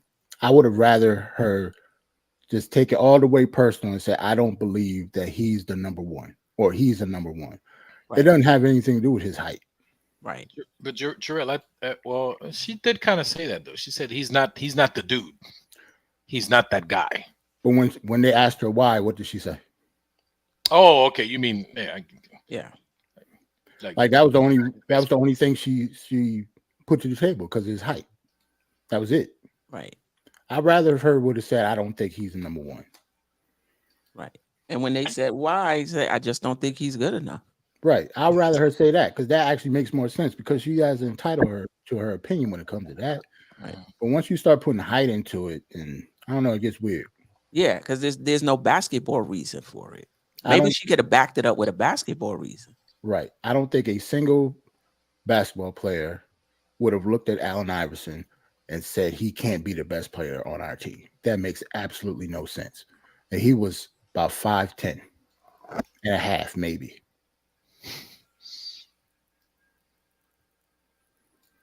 Yeah. I don't think anybody would have looked at Isaiah Thomas and be like, nah, he can't be the best player on this team. He's too short. Well, Michael Jordan would. Maybe him because Michael Jordan's like, you can't be on my team, right, Isaiah. Right. I'm talking about players that's below that, below the totem pole. You know what I'm saying? Yeah, I know what you mean. I'm just saying that Jordan hated him and wouldn't put him on his team. Yeah, that's different. Right. He definitely wouldn't have wanted Isaiah Thomas. But shout out to Brooklyn Butch. So John Morant will never get there, huh? Right. John Morant is short. Yeah, he about 6'2". 60, yep. He just don't look it because he jump over everybody like Donovan Mitchell did. Frazier is 6'4", by the way. Frazier 6'4", and Earl Monroe is 6'3". Short. You know why we said John Morant, for real, I do hope that even though we ain't win in that Olympic thing, I do hope and pray that Brunson took advantage of being around those other players and conversating and talking to them guys, trying to see if he can swing somebody this way or whatever. Because I'm going to tell you some straight facts. If that dude, Ja, is not acting up with them gun situations and all that, he's not the starter on that team. I hope everybody know that. Ja Morant, the starting point guard on that Olympic team, he gets in no trouble because he was the next big thing taking over the league. You see them took over what was the commercial thing that Dame Lillard had he started doing the Hulu thing. They gave that to him. Then they gave him something else, and then he got in trouble. He was the next big face, get ready to like be the thing over here. Oh, I see what you the Hulu Live Sports joint. That joint. Yeah, that was him. So they was trying to make him like, that next coming dude, the face of the league. But when he got in all that trouble, that just shut everything down. If he don't get in that trouble, oh yeah, he's the starting point guard on that Olympic team. Trust and believe that. It ain't Brunson. It ain't Brunson. I ain't saying he won't be on that team, but one of them two guys is not going to be there, either him or Burt. Yeah, just look, John Moran 6'2". Yeah. His first week back, he got player of the week. First week. First week. Right. Yo, He was practicing all along, though. That's the new thing with the suspensions, though. You practicing with the team all along. Right. So it's not like you're away from the team.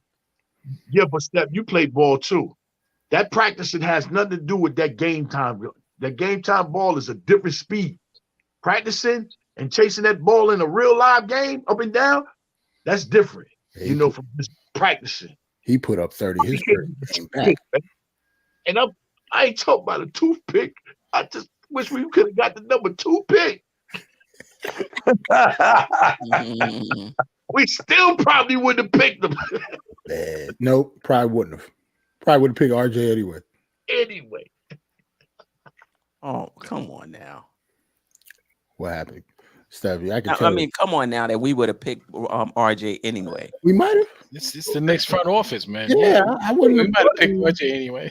They love stories, and St. John's and all. They love the story. We love stories. Why you think we brought Kimber back? We brought Kimber back with the story. And then Queen and Knicks fan will be in here talk about, it's a good thing we didn't pick him. He got in trouble for carrying a gun. I've heard that. I would have just been waiting right for him to be released from jail and bring him right to the practice facility. With a Mr. Morant sign. Big old sign. People make mistakes. That's what I was like. People make mistakes. Yeah. Anybody else who didn't get a chance to comment on the Becky Hammon? Okay. Right. I think that's about all I have. We talked about the Knicks' lack of urgency in signing a backup center. I don't know what it's about. Somebody early in the show in the chat said it's only been a week and a half. Maybe they're working on it. Maybe. We're like lofts though. Like when it comes to we just like, I know you could let go. We just like, yeah, we working on it. Yeah, we working on it. Yeah, we rocking 50% on the likes here against the amount of people watching, man. Come on, man. Let's hit that like button. Come on. We're putting all this good content over here. Mm-hmm. It's after 11 o'clock. AJ gonna start cutting it out. I know, right? 136 watching, 69 likes. Come on, man. That's the easiest way to support the channel. It's very small and it's free. Man. Hit the thumbs up. It's free, but it helps us out. So please, let's hit the thumbs up. And the replay gang, man. When you guys watch the show afterwards, please comment, because those comments they go a long way. Yes, and we definitely we appreciate them. I answer them every time I get a chance. Yeah, I'm behind, so maybe I'll do that this weekend. So you got 2 games this weekend. You ain't gonna be. I got 2 games this weekend. We got Orlando and who else? The Indiana Pacers. Yeah, back-to-back nights. Hey, yeah. Speaking of another point guard, we just leapfrogged over. You know what I'm saying? In NBA news, there was a report that Philly is now interested in OG, and we know that Atlanta remains interested in Siakam. And the thought is, if they trade anybody, it's more likely to be Siakam and keep OG. But OG's unrestricted free agent, so he would have to agree. He's unrestricted after this year. Him and Siakam. Yeah, he would definitely have to agree. Now, CAA will steer him to the Knicks. We ain't doing no deals with the Toronto Raptors, bro. He We not ain't serious. doing no deals with the Toronto Raptors. You can just put that to bed. You Yeah. know, deal with that lawsuit. Just not happening. I think we're pretty good off of losses, aren't we? I don't know. I mean, we haven't had like a big losing streak, if that's what you're saying. We haven't, like, you know how the Knicks, you know how we do. We good for like a 5-gamer every season. We'll lose like 5 straight. Everybody fall off a cliff and jump out the window, and then all of a sudden we win like 10 straight. We go through that every season. That would be great. I thought we were gonna, when we did the show on NBK Queen, I thought we were gonna, remember, I thought my prediction was 2-1 because I thought we was gonna beat OKC. I thought RJ Barrett was gonna show up, and I felt we were gonna lose to Orlando. But right now we have to win the next 2, man, because we still got to be my 2-1. Yeah. So we're gonna have to beat Orlando. What was your why did you say we would beat OKC but lose to Orlando though? Orlando's it's not a good matchup for us. So because the positions that we're strong at, they have annoying guys at the same positions. Okay, I got You know what I'm saying? That's the problem with Orlando. So it's not that they're a better team, but where our strong points, our strong positions, it's bad for us. Yeah. And it's gonna be the Knicks. The Pacers have won 2. They're 4-6 though over their last 10. The Knicks are 5-5 over their last 10. The Magic are 4-6 over their last 10. And they lost their last game. And then we It's got Philly without Joel Embiid. Philly is without. Okay. That's who they lost to. That's who Orlando lost to. Oh, okay. Yeah, they let Maxie go crazy on. Yeah. So They didn't they'll harm be ready to Maxey. bounce back. Yeah, for sure. They'll be ready to bounce back. The Eastern Conference, man, the Heat is up to the 4th spot. Magic 5th. Cleveland with the injuries. See, this is what happens a lot of times. You start losing guys, you start banding together. They're in 6th place. I mean, it's real tight between 4 and 7. Jaime Jaquez Jr. is the new Gabe Vincent. I do not understand that team, man. I can't listen. The Raptors, what they did to the Knicks, you send a 007 in there trying to find out what they do. We need to do that in Miami, trying to find out what the hell they doing over there. I mean, he was a good pickup. He 1st-round pick though, AJ. Yeah. Yeah, but this is season 1. I mean, who played how? I guess, man, because he's not a young rookie. Like he's what Obi should have been.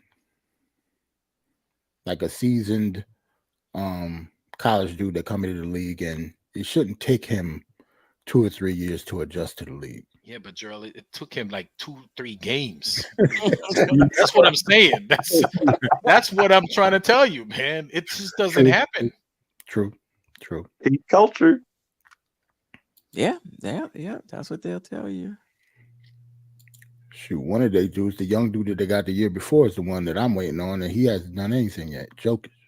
Yeah. So they could be all right in the future.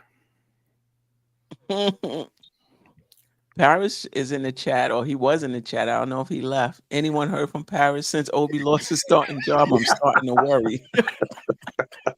Yeah, he was in there early, man. Shout out to Paris. Shout out to Paris. He was here. He didn't say nothing about Obi though, I would say, unless I missed it. Oh, I mean, somebody mentioned earlier in the chat. I should have pointed that out, but we were talking about something else. How Coach Ham called out some players, and Cam Reddish is one of them. The players he called out, like, oh, that was Stafford. Oh, that was Stafford. Oh, yeah. Shout out to Stafford, man. Yeah, I should highlight that. Yeah, this is what I will say, and if you guys have other examples, let me know. Mm-hmm. For as bad as the Knicks have been drafting, once they get you in the building, they've been really good at who not to double down on and sign to a new contract, and who to let go in free agency. I can't really think of anybody they didn't re-sign off that first contract or anybody they let go in free agency that they drafted that went on to where you could say it was a mistake. You know, Trevor Ariza, he went on. He was a really, really good role player on some championship teams, at least That's a one, long if not time ago more. now, Trevor Ariza, though. Hmm? Trevor Ariza's a long time ago now, though. Yeah, that's what I'm saying. And I think Isaiah they've been Thomas really, drafted. You talk about yeah, this yeah, front yeah. office, or you As talk an about this front organization, office? multiple front Oh. offices. I think they've been pretty good. I completely agree with. Were you done with your? That was your Yeah, point. go ahead. Yeah, I'm done. I was going to say I completely agree with you because I've always said that the Knicks historically are a bad drafting team. Terrible drafting team. We suck at drafting. Period. Right. Not just this front office, the one before it, the one before that, and the one before that. Right. We've never been good at drafting. And But they It Jerrell, don't makes I it double think easy not down to on their keep those mistakes. players, right? If they're just bad, you just let them go. Yes, You know, that we is- don't draft That's right. anybody good. It's easy to Right. just. yes, I think that might be the logic behind them just giving up on because like we can't draft right, so let's just not draft. That's why they just give up the draft. Right. That's why the last couple of years they didn't pick nobody. It's like, you know what, we don't know how to do this. Just we give up on that one. Well, I mean, I go ahead, Steph. you think IQ was bad? Was a bad pick? No, IQ is a Grimes. good pick. Well, let's just say that for this front office, if we're just going to talk about this front office, their first pick is no longer here. Got rid of him for two second-round picks. AJ always talks. Probably won't convey. That probably won't convey. Next up is Garbage second round picks. next up is IQ, who is going to be off the team after this season. After that is going to be what? Grimes, Yeah. And Duke, dudes, and Jericho Sims. So yeah, we're not good at drafting. And remember 2 years ago, I'm not trading Quickley for Booker. Nope. I'm not. I mean, people were so on Play the these kids. Play the kids. these young players. Play I the was kids, like, play yo, the kids. relax. Play the Oh, kids. you just hate the young players. I'm like, yo, they haven't done anything yet. Yep. We hoping they become the player that we're talking about trading them for. Yep. Now you gotta let them rock. You gotta let them. Okay, all right. Well, here we are. It's Here we are. Year 5 on RJ. I'm gonna help y'all out just a little bit. Because them people over there in Brooklyn, they could have had Dame, Jaylen Brown, and Tatum. Yeah. That's what they had. That's true. They traded away all that. That is true. So They suck at drafting too. we ain't done no good picking, but we ain't done the worst trading. That's true. Paris said, I'm here. All right. Yeah, Paris said, Paris is alive and well. Stand up and be Don't accountable let for Paris. I hear I you. like that. Fight back, Paris. Don't let them bully you, Paris. PD ain't stuck down. There ain't no more podcasts going on. Building. Shout out to Soulfinger. Oh, I'm sorry. Here we go. I think we stand a better chance walking through hell in gasoline drawers, waiting on the front office to trade. You know what's crazy? I agree, man. Salute to Soul Figure. It's crazy that he's typing that. I can hear that in his voice. You can hear it, right? With that, Yeah, right. very bright voice. Salute to Soul Figure. I can hear him saying that. Yeah, for sure. I gotta call my brother too, man. He spoke to him in a minute. Yeah, But, we got Hart with last year's pick, who's played great. Great is a little strong. A little. He played great for us last year. He played great When last we year. acquired him, he did. Yo, somebody earlier in the show said Josh Hart get $24 million and scored 4 points last night. Yeah. And I like Josh Hart. I wanted to sign him, Me too. but he's not playing like he's He's not playing up to his standards. Not even his standards. Like he's never been a scorer, but he's been better than what he is now. He's not playing 24 million. He's not playing 24 million ball right now. Nah. I don't think he got that much though. I think he Well, got yeah. I think it's 20. Yeah. Over. But he's smart because he got an extra $2 million when Leon said that. I mean, not Leon, when Tom said, Josh could play power forward. Oh, yeah? Give me 2 more million. I need some more money. You want me to do that? I was thinking about 18. Yeah, power forward. Let me get some more money. You see, I got these twins. Josh said, "Oh, word. That's what's up, Tibbs. Salute. Good looking out, man. Salute, Tibbs. Count on that. Give me 13 million would have 13 would have probably, well, the way he's playing now, see, they didn't know he was going to play like this. They was paying him off of what they saw last season. But it's not working out for the home team. Yeah. All right, so let's do a debate. Who's having a better season? Josh Hart or RJ? Oh God. Oh, they neck and neck. Yeah, that's like the sign between dirt and mud. Yeah, like one's just wet dirt. I don't know, man. That's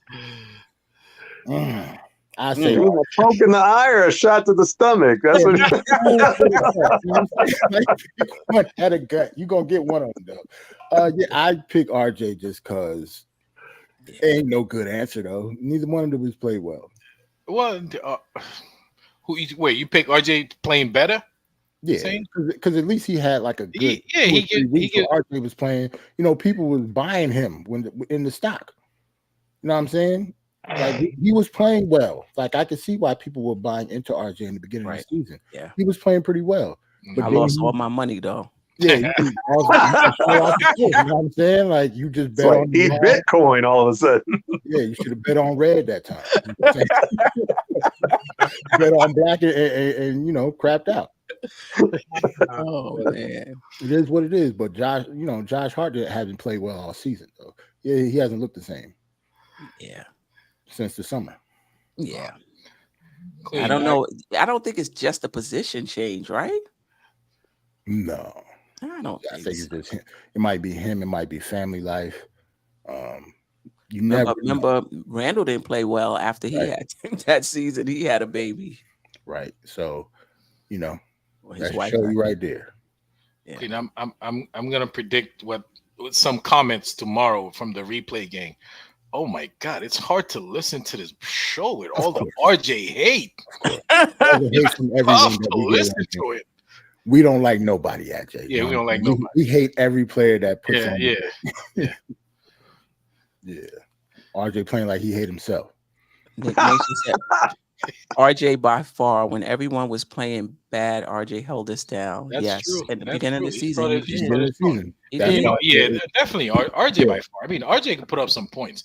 Listen, he's not efficient, like but he put up 20 points. Has Josh? I don't think Josh Hart has had a 20-point game this season yet. No, but that's not his game. Yeah, that's I know, but still, I don't know. Whatever. If I had to get rid of well, it's a question. If you had to get rid of one of them, which one of them would you get rid of? RJ. Oh damn, Queen. Because I just feel like RJ, there's potentially way more usage. You could probably get more for RJ than you can for Hart, and then we can get off that salary. Right. Yeah. Salute to Josh in the chat. Hold on, let me put Josh joint up here. He said, "No random 30-point game will change my mind about RJ. Enough is enough." Because that's how RJ get his back though. Like he'll have a stretch like this, and all of a sudden, bam! He's gonna have a couple of great games. Right, a couple of great games. He does that. And then he goes in hibernation again. Right. This is the thing, X Production. I agree, but around Brunson and Randall, we need somebody that's going to knock down some shots. We can't have all three of them going to the key. I guess Brunson can play more outside, but I disagree with that statement though, because sometimes he plays to that strength. He goes in there, he gets blocked. He goes in there again, he gets blocked again. He keeps doing it. It's like, dude, at some point, man, get in there, spray it out, like Thibodeau would say. Pass the ball to somebody else. Let them take a shot. How many times are you gonna get blocked, or you're gonna miss a layup at the rim before you realize that you got to try something else? but he keeps trying the same thing over and over until they don't pass him the ball anymore. Right. Right. Amani, appreciate you. Could we blame Tom Thibodeau on the inconsistency of playing time and these guys not knowing the rules or their roles? Either one or the other. Could that be the problem? Yeah, I mean, yeah. Somebody want to answer this? Yeah, what inconsistency in RJ is playing? Like the only people who had inconsistent playing time is people that are usually like situational. Like if anybody who's consistent when it comes to the playing time, minutes in a rotation, is usually Tom Thibodeau. No, that's the one consistent thing about Tom Thibodeau. Yeah, like at exactly the same around the same minute, he'll do his substitute. He'll bring the guys. They'll play about the same pattern every game, unless somebody's in foul trouble, like you mentioned, Jerrell, or Right. But yeah, inconsistency. Unless he's not talking about he can't be talking about RJ. Maybe some of the bench, maybe inconsistency when it comes to IQ minutes. I can see that, but not RJ though. His minutes has been very, very consistent. Or maybe Grimes and DiVincenzo at one point. I think that's becoming more consistent now, though. Right. Man, listen, what are we doing with Deuce McBride, man? What we need to be doing. He right where he needs to be. He need to be chilling. Who he gonna come in for, AJ? He right where he needs to be. Jerrell, I don't know. I'm asking. If anybody, whose minutes would you take away? It would have to be somebody like Grimes. Deuce is going to be there after the trade. One thing we can say about Deuce right now, Deuce is ready right now. You put Deuce in that game right now, he gonna go in that. He gonna go on that floor and play like he knew he was gonna play tonight. And that's what I love and respect about Deuce. He stayed hungry, ready. As soon as you call his name, he upbeat. He's down there pouting, moping, and nothing. He cheering on players. They call the timeout. He out there slapping, greeting the players and everything. That's a team player, Everybody can't be on the floor. Somebody got to be on the bench. And he's one of them guys that's on the bench that, you appreciate because he's still giving you a team effort off the floor. Look around nowadays, you can't get many off the floor efforts from guys. You know what I'm saying? Do he get minutes over these guys? Nah, you don't have the easy road like IQ had the easy road. He's supposed to got minutes in front of them bums that we had, all them guys. He's supposed to took their spot. But it's hard for Duke right here. But if you make wave and we make a couple of moves here, one thing is Rob shouldn't be on this team. I keep saying I don't know why he's on this team. I don't care about you being my roommate. You can get him up out of here. All that, wetting your comb and combing your hair backwards and all that. So get him up out of here, man. You got no business there, man. He don't deserve minutes in front of Deuce. None of that. Shoot, man. I have a different opinion on Deuce. I don't really see Deuce as a. I'm not gonna say he's not an NBA player, but I don't really. He plays good defense. He plays hard. I appreciate that on him. He's learning how to run the team this year. I see him when he does get in the game. He's handling the ball more, at least in preseason. But when we're talking about winning the championship, McBride is not in the rotation. McBride probably not even on the team. Oh no, I ain't talking about championship and all that. No, I'm not talking about that. I'm just talking about how he's prepared. Yeah, no doubt about it. Prepared guy. You got to have guys. You know what I'm saying? You can best believe Deuce give them guys. He gives them guys that full hard effort in practice. Absolutely, no doubt about it. I bet you any amount of anything. That when he play against Brunson, he's full court pressuring him. Yeah. That's why this is so easy for him when them guys be full court pressuring him. It's because he got somebody that does that at a good and he's doing a good job of that in practice. Right. Some of these guys you just need them. He's a great role player, and that role he got is being good on the bench and working hard in practice. And if you call me to come in, I'm coming in to play like I knew I was going to play tonight. Right. Wiz about to pop up. Shout out to Meg. Shout out to Meg. Remember was it last year or earlier this year when he was talking about Grimes and JJ popped up? Yeah. Everybody pop up for that guy. Steph, Amani responded to us about the inconsistency. Oh, you see it? I got it. He said even with the game we just played, was forced back into the game and took IQ out of the game, and IQ was keeping us in the game. The inconsistency and I can see. Okay, he meant that, like inconsistency of how he did it. But I would say, even though you're right about that, I would say it was consistent that he took him out. Because that's what Tom Thibodeau does. He's consistent.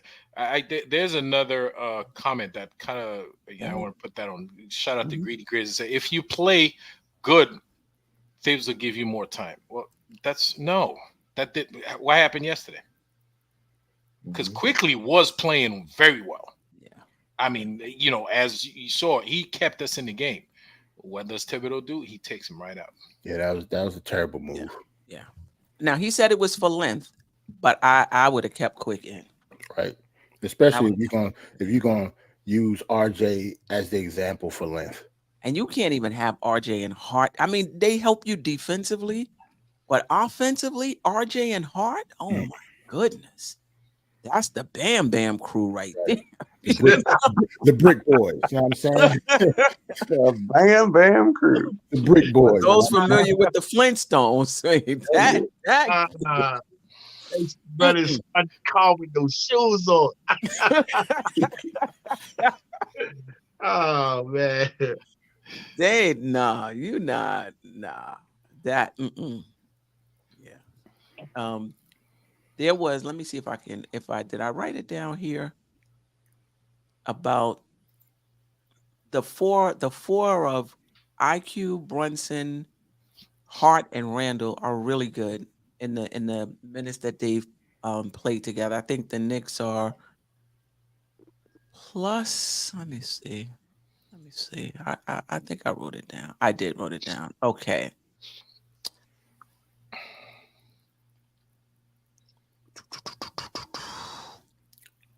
Real quick, while you do that, the Knicks Nation comment, he said RJ was playing well against the Bucks, and RJ was still subbed out. He's done that before too.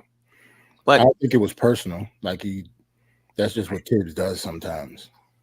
But I will say in that second game, though, the one we won, Quickley, his stats were similar to what it was with OKC. 7 of 10, the same amount of points, 22 points in like 20-something minutes.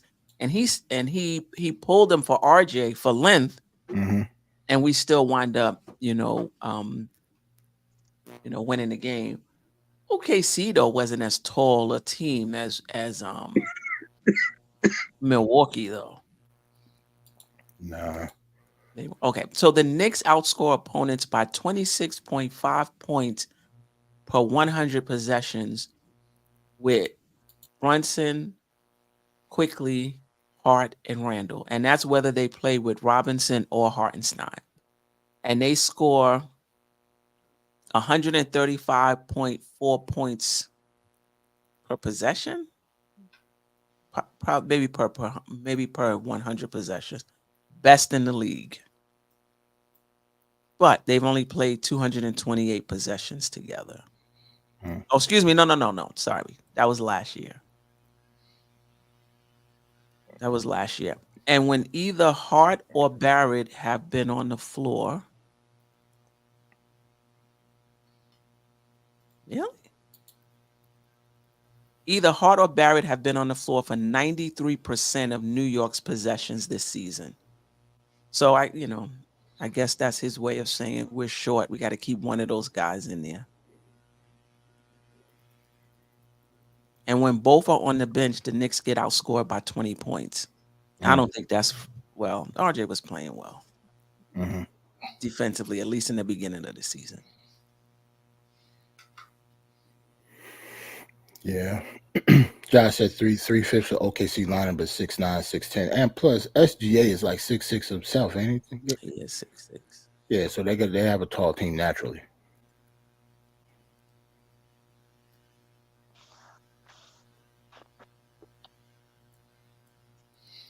But we need to talk about how we couldn't stop Jalen Williams.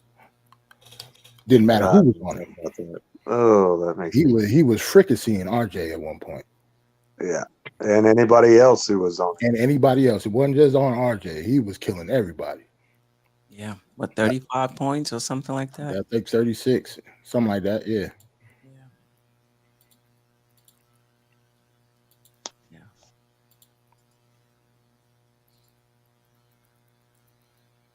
Anything else? Those are the guys we don't have on this team. Williams, Murray the third. That's what I was talking about, X, when they went small. Yeah.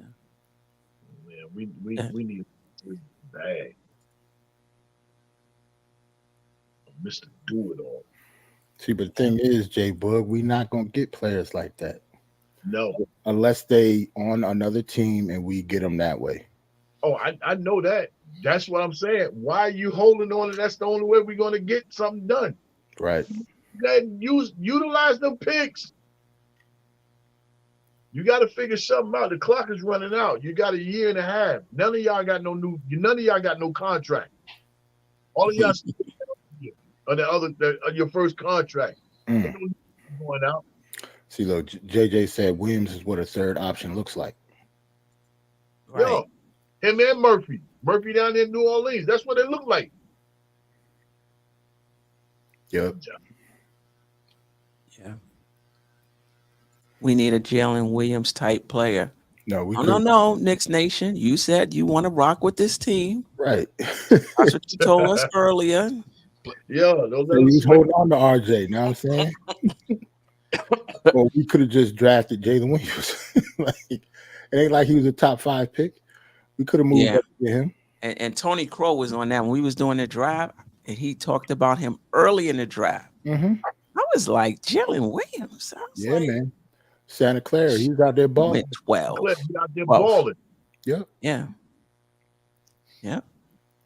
Big old crazy afro out there crushing. For real. Now he feeling good. He don't went from the plaits to the locks. He real comfortable now. He real comfortable. Right? He was like, Start changing up your hairdo. Yeah, he's doing the game. I ain't picking nothing, man. This is out here, Wolf. I'm out here. I know they looking at me like I don't know what I'm doing, but I'm gonna bust you. Because he don't look like he can play basketball. Tibbs would play Jalen Williams. Right. He one of them guys you think you're gonna take off and be like, yeah, I got my man right here. I'm checking him. Hey, you think you take it off and he dropped 40 on you. 40 quick too. Yeah, if Tibbs wouldn't play Jalen Williams, then Tibbs would need something. Right. A pink slip.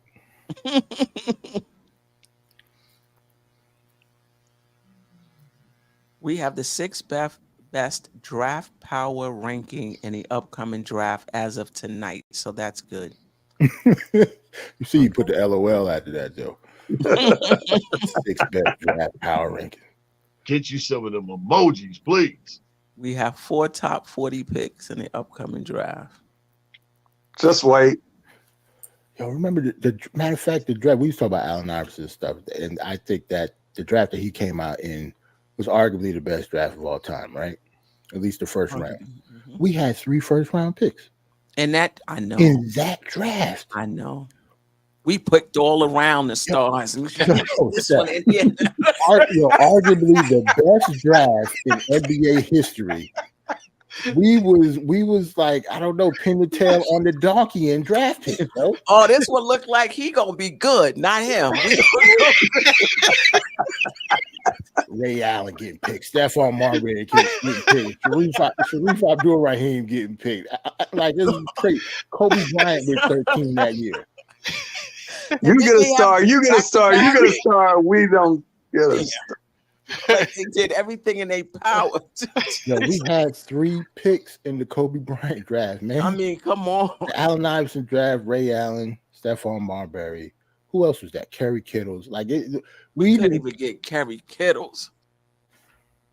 Hey, who y'all picked that year? we picked John Wallace, Walter McCartney, and Dante Jones. John Wallace. Wow.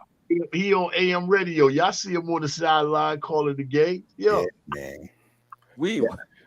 Yeah, Ally Wise. He said he took us back 30 because that pissed me off, yo. Like, 30 years. I was pissed. I mean, and I was young too. I was like 17, 18 years old. And then during that draft, I was hot. I was like, let me see. That was 2004, right? Nah, that was in 96. 96? I think. Ain't one of the 96 draft when Kobe came out. Kobe, Allen Iverson, Stephon Marbury, who else? Ray Allen, Kerry Kittles, Sharif Abdul-Rahim, Marcus Camby. Who else? Like that first round was crazy. We ain't getting none of them. We did get Camby though. Yeah, we got him.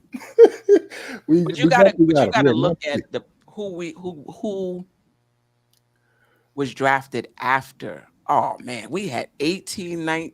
I mean, if you look at who was drafted after us, do the research on why we couldn't mortgage those 3 picks to move up, Steph. If that was the case, we had 3 first rounders. Right. But look, who you moving up for? Like I'm looking at the draft right now. Mm-hmm. You would have moved up for Tony Delk. At the time, maybe Stojakovic. Remember, 96 is the year that Kentucky won. So Tony Delk was highly touted then. That's why we got Walter McCarty. He was one of our picks. Steve Nash went 15, but of course he did. Steve Nash went 15. Jermaine O'Neal went right before us at 17. But when you look at behind us, Roy Rogers, who is this?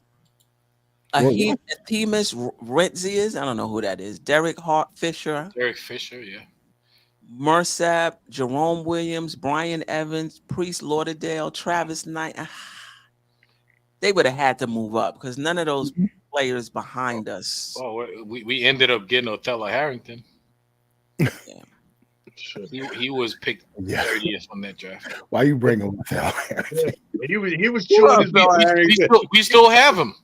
He was chewing his gum in the lottery room.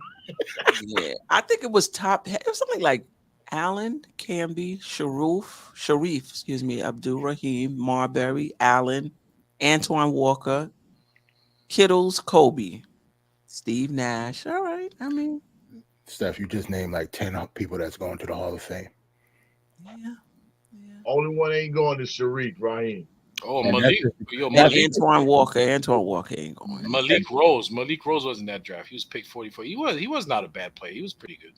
Who? Malik Rose is who I was talking about though, Adrian. I ain't gonna lie. I wouldn't have brought up Malik Rose out of all the players. No, but I'm saying he came in way after. I mean, come on, man. I don't know. Yeah, 96 was crazy that year. Like Steph just ran off like 10 Hall of Famers, yo. It's 30 teams though. It's only like Allen, Camby ain't going.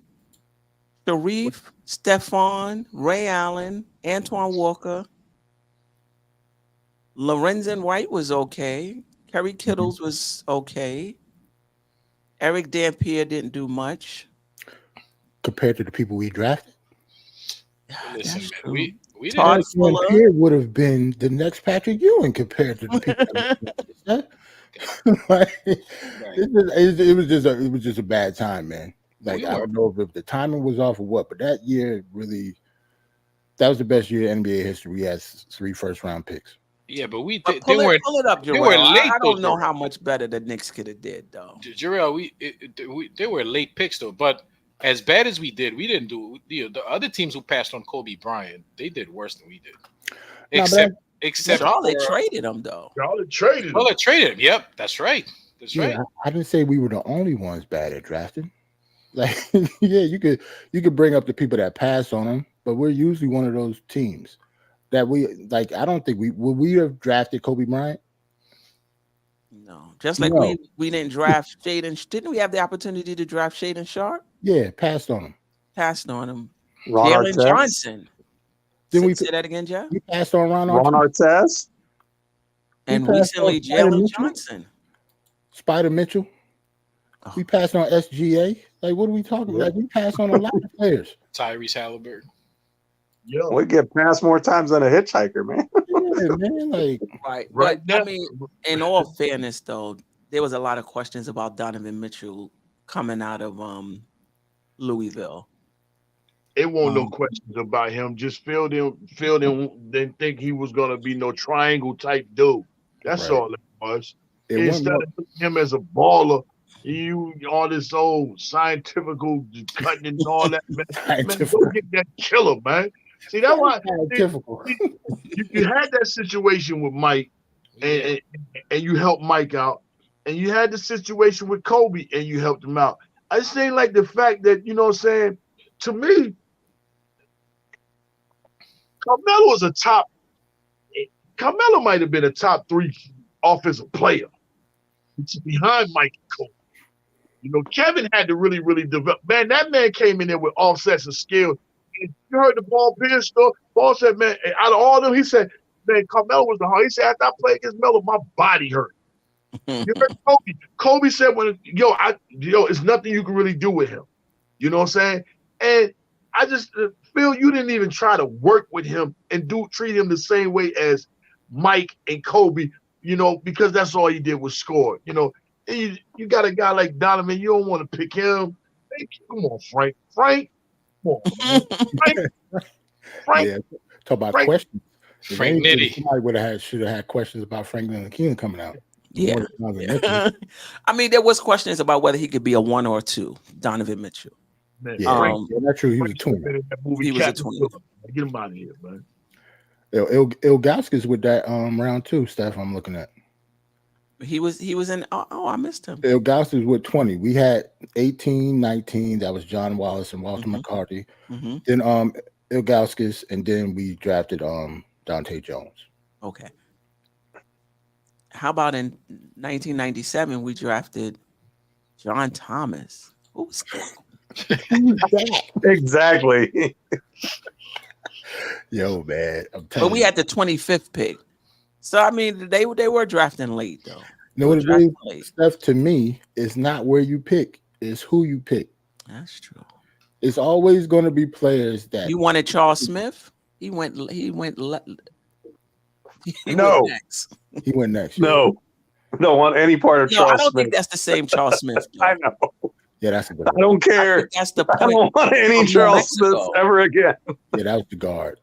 That was the guard, Charles Smith. Okay. Yeah. Charles was a killer at Pittsburgh. Yeah. Yeah. He killed us too. Yeah.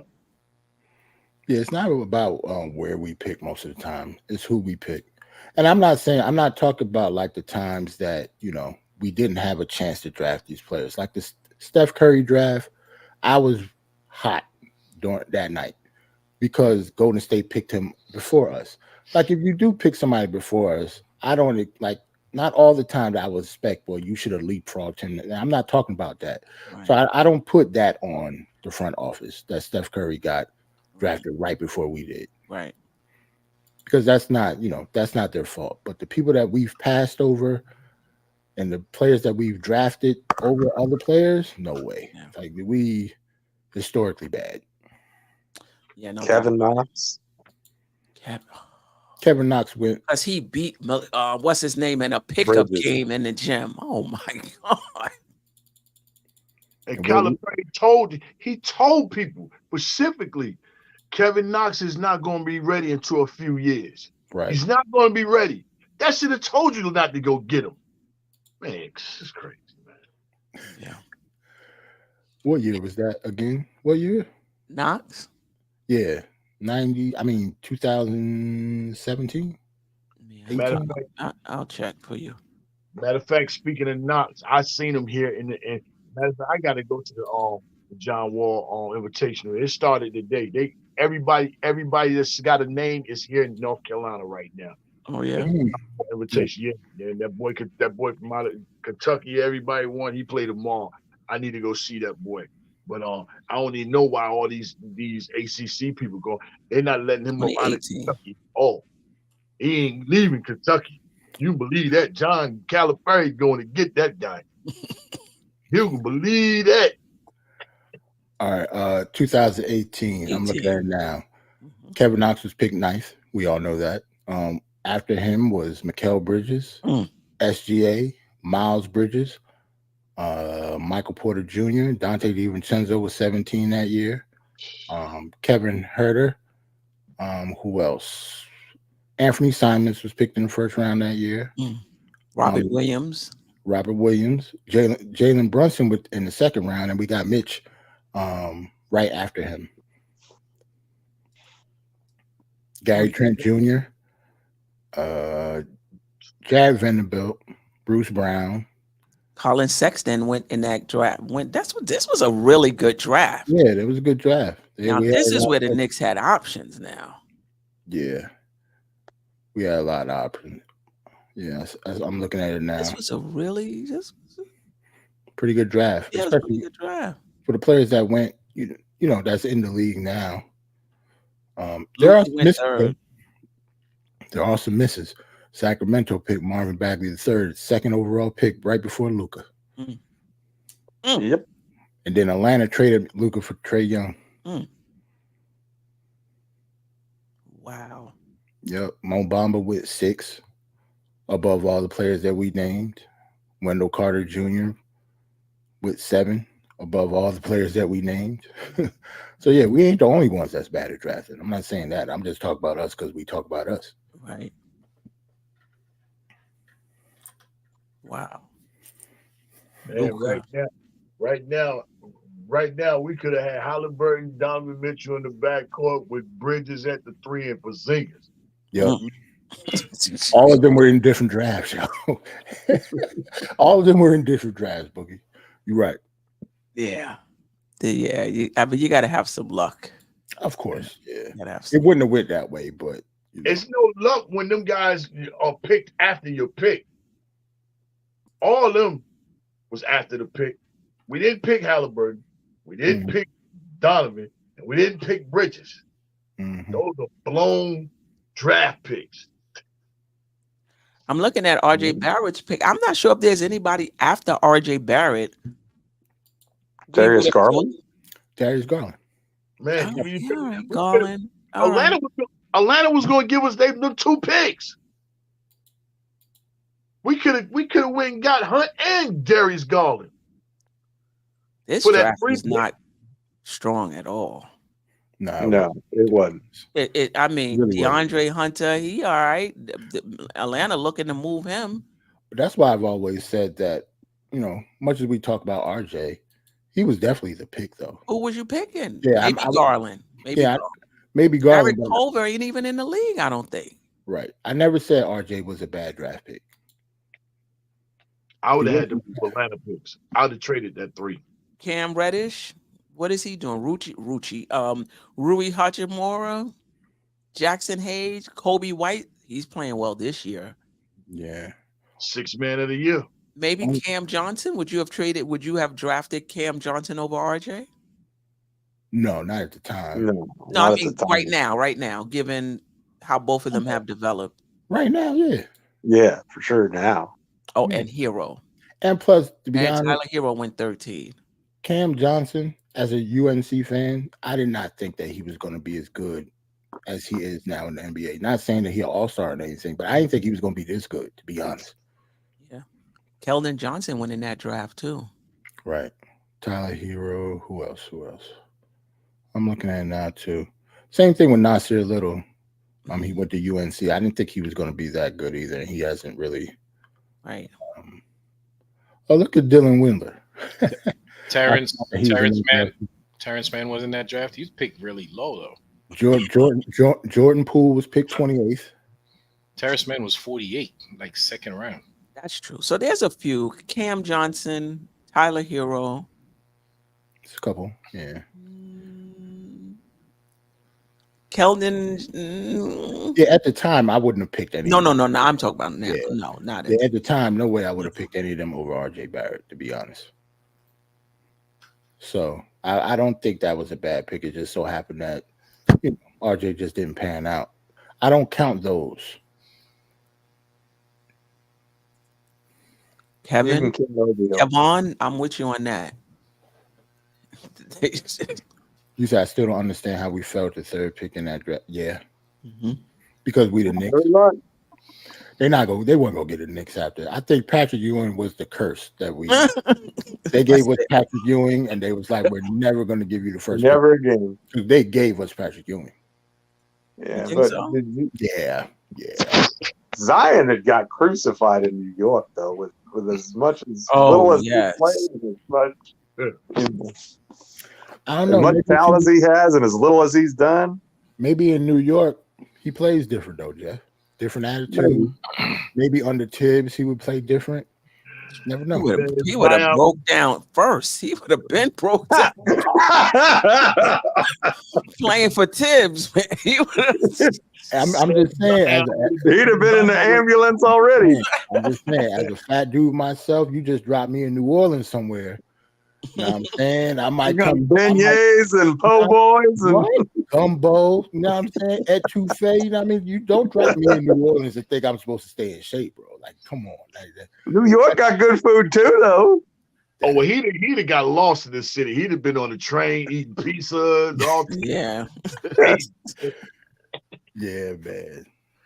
Hey, Queen, I'm getting ready to roll out. I gotta get up early in the morning, man. I just want to say, you know, I just some of y'all might not know, but you know, as of like a week ago, you know, I got put on with the Knicks as a contract vendor with them, and I wanted to share that with you guys and y'all network, because there's no J Boogie without, you know what I'm saying, the podcasts and the chat. So I just want that, you know, to let you know, Queen, thank you for everything that you always done for me, opening the door and opportunity.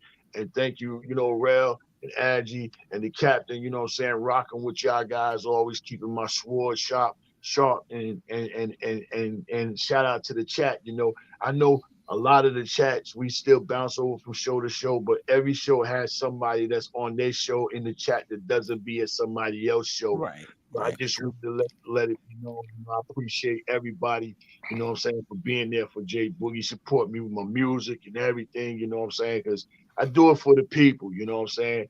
And as I go forward, you know what I'm saying, we all going forward. But this one thing, I ain't got nothing to do with the office, none of that. Only thing I'm be doing is bringing entertainment ideas, you know, things that I think, you know, because sooner or later they're going to have to go into a way where it's going to have to get younger, older guys like me, you know what I'm saying, some of us, you know, we can continue on carrying this torch. I just pray and hope as the torch gets passed on to the younger youth that they don't have so much of a tough time with the Knicks. It maybe get a little bit easier. A championship or something will come for them, because if it don't, I don't know, and I ain't putting them down, but I don't know if they tough-skinned like we are to continue on fighting through all the tough years when we not winning. So, you know what I'm saying? I just wish the best for everybody, but I just wanted to say thank you, Queen, and thank you to y'all, and thank you to everybody. Congrats. Well deserved. That's fire. Yo. Congratulations. Yeah, that's fine. Appreciate you. All right, man. And congrats. Yes. Shout out to Ron, Still, Nick, and everybody else. Man. Y'all have a great morning. Great morning, because 14 minutes till the AM. Yeah, we about to get out of here. Yes. All right, salute. 3 capital S's. Appreciate you. Salute, man. Right. Queen, I want go ahead. Yeah, I want to send a shout out. I don't want to say his name too. People who write, remember the thing I sent in the chat today? I swear they be writing stuff just to get on our nerves, like the Knicks fans. I read this article where they had Hall of Fame probabilities, you know, by tier of players, and not a single current Knick player is on that list. Like even the bottom tier where they have guys, so they have first ballot guys, right? Hall of Fame for sure, tough but possible, close but not enough, and the last tier is guys pointing in the right direction. I mean, they have everybody and their mama on there, but nobody in the Knicks. You know what I'm saying? I mean, so listen, they have Victor Wembanyama. You got Victor Wembanyama's team won 4 NBA games. There's like this guy, he's in the right direction to make the Hall of Fame one day. But Julius Randle, you know, he's been at All NBA twice, made the All-Star, but like he's nowhere on that list. They write stuff to just get on Knicks fans' nerves. I just want to shout out to all those writers. Yeah. Steph, I think I could put the picture up if okay. Give me a second. Hold on 1 second. Let me shout out Soulfinger while you do that. Soulfinger 12, appreciate the super chat. J Hart and RJ put up more bricks than a Miami Vice episode. Oh man. Yeah, I'm not sure what we're gonna do, but I don't know. I thought you can just drag a picture in here, can't you? No, you got to do a screen share. Unless you do if you have a slide, you could do it under present. Hold on 1 second. They got Scotty Barnes up on that list. Siakam. Hold on. Screenshot. I got it. At least I hope I have it. Window screen. Here we go. Oh yeah. There we go. Yep. They got Maxi there already. They got Maxi there already. They got. I say, AJ, who you hating on right now? Like, who you hating on this list that our guys should be on above? But they could add them. There's room right next to Booker, and there's room next to just put them in. Yeah, they just refuse to give him pro. Jerrell, come on. So it's not like you agree. You just want them on there because we need Knicks representation. No. Because but I'm saying if you're going to put Maxi on there, that he's in the right direction. You're not going to put Randall in there. He's been to the two NBA. I'm just saying in the right direction. You got Scotty Barnes in there. You don't have Randall. Or Zion played 17 games in his career, and he's on. Not 17. That's what I'm saying. I mean, this list is obviously BS because you have Luka on the same list as Scotty Barnes. Like, what are they talking about? And you got Gobert in the Hall of Fame. Why? Yeah, because of the Defensive Player of the Year awards.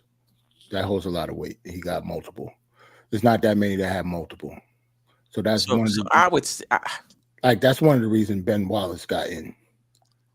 But Ben Wallace won a championship or two as well. He won one with Detroit, but I'm saying that if he did not win one, he still would probably go because he's the only player in NBA history to do something. He's the only one to have four Defensive Player of the Years. Paul George is in the Hall of Fame. What has Paul George done to be in the Hall of Fame? Multiple All-Stars. It's the accomplishments. Like the Basketball Hall of Fame, you got to think about it. It's not, I don't know, it's not as strict as like the NFL, and definitely not as strict as Major League Baseball. If Paul George is in the Hall of Fame, Luka is in the Hall of Fame right now. And remember, we have to remember it's also the Basketball Hall of Fame, not the NBA Hall of Fame. Okay. They take everything into account. I'm not saying that you're wrong. I'm just saying right. Some players like international stuff, college stuff, is basketball in general, what you have done for the game. Right. And so come on then. But look, come on. So they have Zach LaVine. Butler's in the Hall of Fame. Butler's in the Hall of Fame. I had to look at his accomplishments. That's tough. That's tough, especially if these, because we put championships, like, it weighs heavy in the Basketball Hall of Fame. They got Halliburton. Oh my gosh, I didn't even see Halliburton. Don't get me wrong, Halliburton is gonna, winning a championship doesn't really mean anything. I'm telling you, they put up these lists. They said, I think somebody sit back and say, how can I piss the Knicks fans off today? Well, yeah, I'm not these things. Yeah, at this point, I'm not talking about the Knicks not being there. I'm just talking about why they have some people up here. That's what I'm saying. But like you guys are right. Julius Randle should definitely be in the at least in the with right the cast of characters they have on there. Yeah, Randle should be on there. Yeah, he should. Why don't they just put up all the faces for all the players on every roster except ours? I think Butler has to win a championship to go into the Hall of Fame. I agree. His accomplishments. I have to look. How many times have he made the All-Star game? How many times have he made all defensive players lists and stuff like that? Like, they put all of that stuff into account. It's not just about championships, but I do hear you though. Because some people think that Trace McGrady shouldn't have made it, or Allen Iverson was definitely going to make it. But people without championships, a lot of people think that they shouldn't make it. It's not about championships.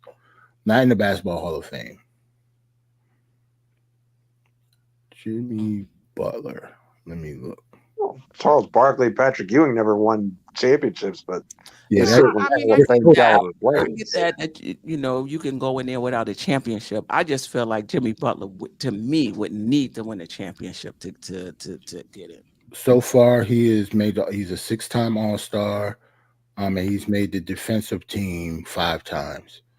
Most improved player 1 year. Yeah, he has accomplishment. I think that's I don't think he should be on that list. I think he should be like close, but not enough, maybe. I don't know. Close, but not enough. Like, what has he done that Kevin Love that hasn't? Kevin Love is in the close, but not enough, and he got a championship. Or Drew Holiday, for that matter. Yeah, I can see that. Al Horford, that's pushing it. I don't see him as a Hall of Famer.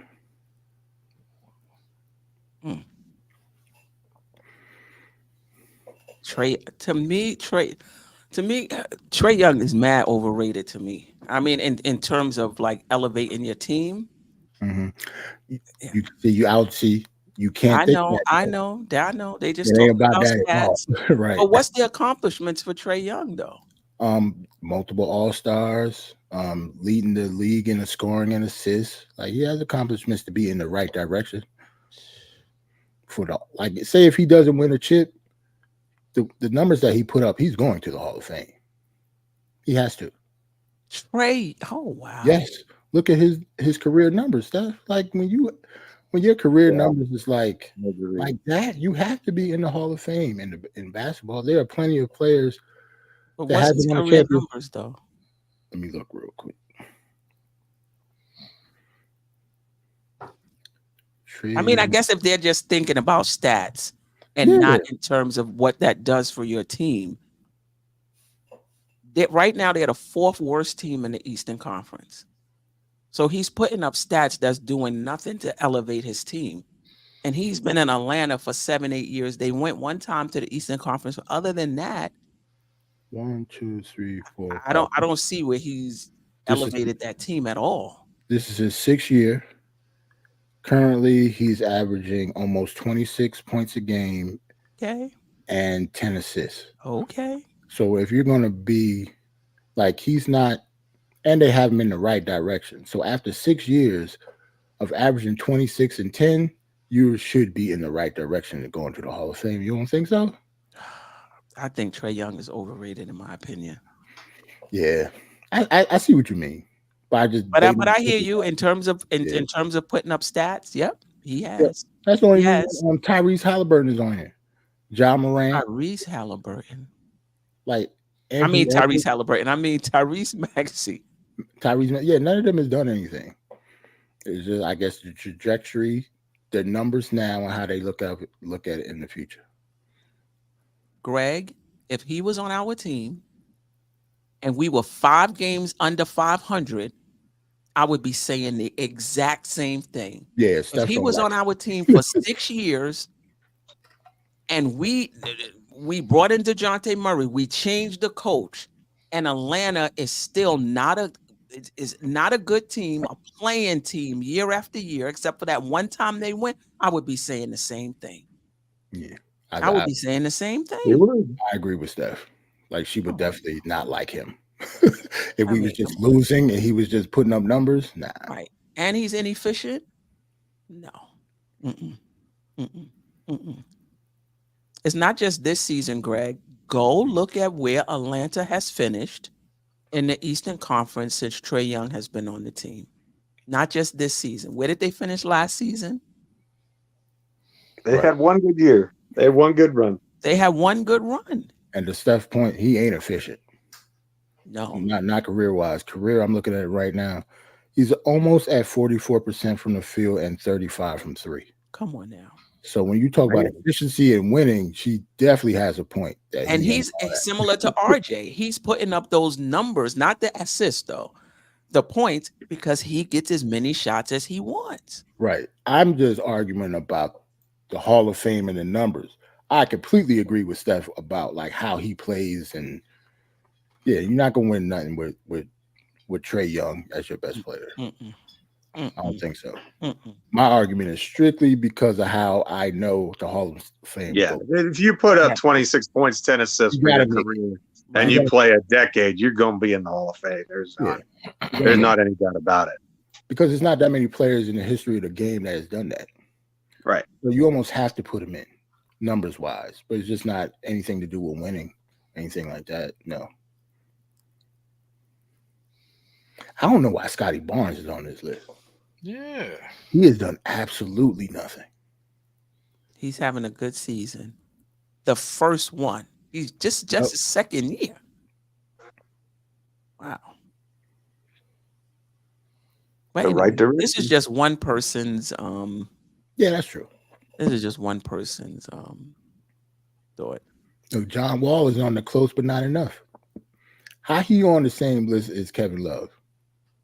Right. Like, But if you're just talking about numbers for his career, Wall's put up some big numbers for his career, hadn't he? remember what Kevin Love numbers was when he was with Minnesota? Oh, I get that. I'm not arguing against Kevin Love. I'm just saying that Yeah, I had to look. Wall had some big seasons. Right. If you're a multiple All-Star, say if you went to the All-Star game over 5 times and you're averaging like 25, 26 points a game, you might get to the Hall of Fame. Yo. Wow. Like Chris, the same, Bonus. like Chris the Paul. same, Chris the same Paul not on that list? No, Chris Paul is a first ballot Hall of Famer. Yeah, Yeah, no doubt. he on the Oh list. yeah, He up there. Like when you look at his numbers, his accomplishment, that's a no-brainer. Yeah, that's easy. Yeah. But when you do the same stuff that Steph's saying about Trae Young, people have said about Tracy McGrady, he made it. Yeah. Because of scoring. Yeah, I mean, you're right. If it's just about the stats, you're absolutely right. And plus, he was a problem. I love Tracy McGrady, but he wasn't going to win. He didn't win anything. His teams weren't good enough. Wow. LaMelo Ball. Yeah. Accomplished nothing so far. But no. And I just think Luka should be higher. Yeah. Yeah, it seemed like he should Tatum. be Or higher. Tatum. Look at Tatum. In the right direction. Yeah, Wow. they had Tatum, Brown, and Luka, and Devin Booker in the right direction. Wow. All right. Okay. All right. Yeah. See, AJ up there stirred up something. We supposed to get off. Let me take this off. Get Right. Somebody said Trae is better than Brunson. Listen, let's see Okay. how Brunson does on this team for 6 years, like Trae has been on Atlanta for 6 and years. a Let's better see. defender. See, that's like another thing between dirt and mud. That's the same thing. Like they're both bad defenders. But Brunson at least tries. Right. I mean, Brunson at least gonna get you some charges. What is Trae Young getting you? And he's going to fight over screens. David L says Luka is a ball hog like Allen Iverson. So yeah. When you can score like Allen Iverson could score, you can hog the ball all you want to, as far as I'm concerned. Do you remember Allen Iverson? Who in the He was hell? a walking bucket. He put Michael Jordan on spin cycle. Who was he supposed to pass to? Clarence Weatherspoon? Eric Snow? Aaron McKee. The only person, Aaron McKee? the only thing that I'm mad that it didn't work out was him and Jerry Stackhouse when he first got there. Right. Jerry wasn't having it. Jerry hated it. He wasn't having it. He wanted the ball, so he went to Detroit. Yeah, but Jerry Stackhouse ain't no Allen Iverson, though. If I got a choice between those two, I'm still make Allen Iverson every time. That's true, but Jerry Stackhouse was nice at the time, though. Stackhouse is a good player, but he isn't Allen Iverson. That's true. I don't know if I would have got rid of Stackhouse at the time, though. It was like at Allen Iverson's first year. They traded him to Detroit, and didn't he win like the scoring title with Detroit? Did he? He might have. I think he did one time. Like he won the scoring title one time when he went to Detroit. But yeah, Stackhouse is nice though. Yeah, but like I'm not. I mean, the thing with Allen Iverson, and I think it's the same thing with Luka as well. You got to be very strategic about who you put around those guys. Yeah. And I think that's why Stackhouse, it was hard to find guys that could play with Allen Iverson. Right. If I was Jerry Stackhouse, I wouldn't want to play with him either. Yeah. Because I think I'm just as good as him scoring the ball. Whether it's true or not, it don't matter. Right. If I say I'm better than him, and I want my own team. That's how that went. Right. So that's why they had to put him around all defensive players: Eric Snow, Aaron McKee, George Lynch, and Dikembe Mutombo. They stuck him next to 4 people that is not going to score the basketball. So he was supposed to be the ball hog. That was his job. But they could have used one more scorer on their team, though. Yeah, they drafted Larry Hughes after like a few years. Larry Hughes. They drafted Iguodala. They drafted Lou Williams. They tried to get Allen Iverson some offensive help as they remember. I live in the Philly area, so people talked about this ad nauseum around where I'm at. So yeah, that's why they brought. I was in the Philly area when Iverson played. So he was like a god around these parts. Yeah, he was absolutely the man. Like, yeah. Right. De La Cruz, nobody is talking about whether Young has done more in the league than Brunson. Stop moving the goalposts. That's not what we're saying. Trae Young has been on his team for 6 years. Brunson has been a starter in the league for a year and a half. Yeah. Has he really done that much more than Brunson, though? And we're talking about Trae Young, who was drafted where he was drafted, and Jalen Brunson is a second-round pick. Right. He should have more accomplishments than Jalen Brunson right now. Right. And let's start with the assists. What is those assists doing for the Atlanta Hawks? Everybody wants to be stat crazy. What are Trae Young's 10 assists doing for the Atlanta Hawks right now? Yeah, because if you having stats and them not making an impact on your team, they got the 4th worst record in the Eastern Conference. And you're not going to tell me that's because Jalen Johnson is hurt. Yep. Geoff just brought up Russell Westbrook. 12 and 18. Like Russell Westbrook, he's in the Hall of Fame conversation strictly off numbers. It's not because he was any type of winner or made his teammates, but he averaged a triple-double. I mean, he wasn't triple-double. So sniffing a championship that year. Right. Right. Last year they were 8th. They were in the play-in. Miami blowing out the Golden State Warriors. 2021, 2 years ago, they were 9th in the play-in.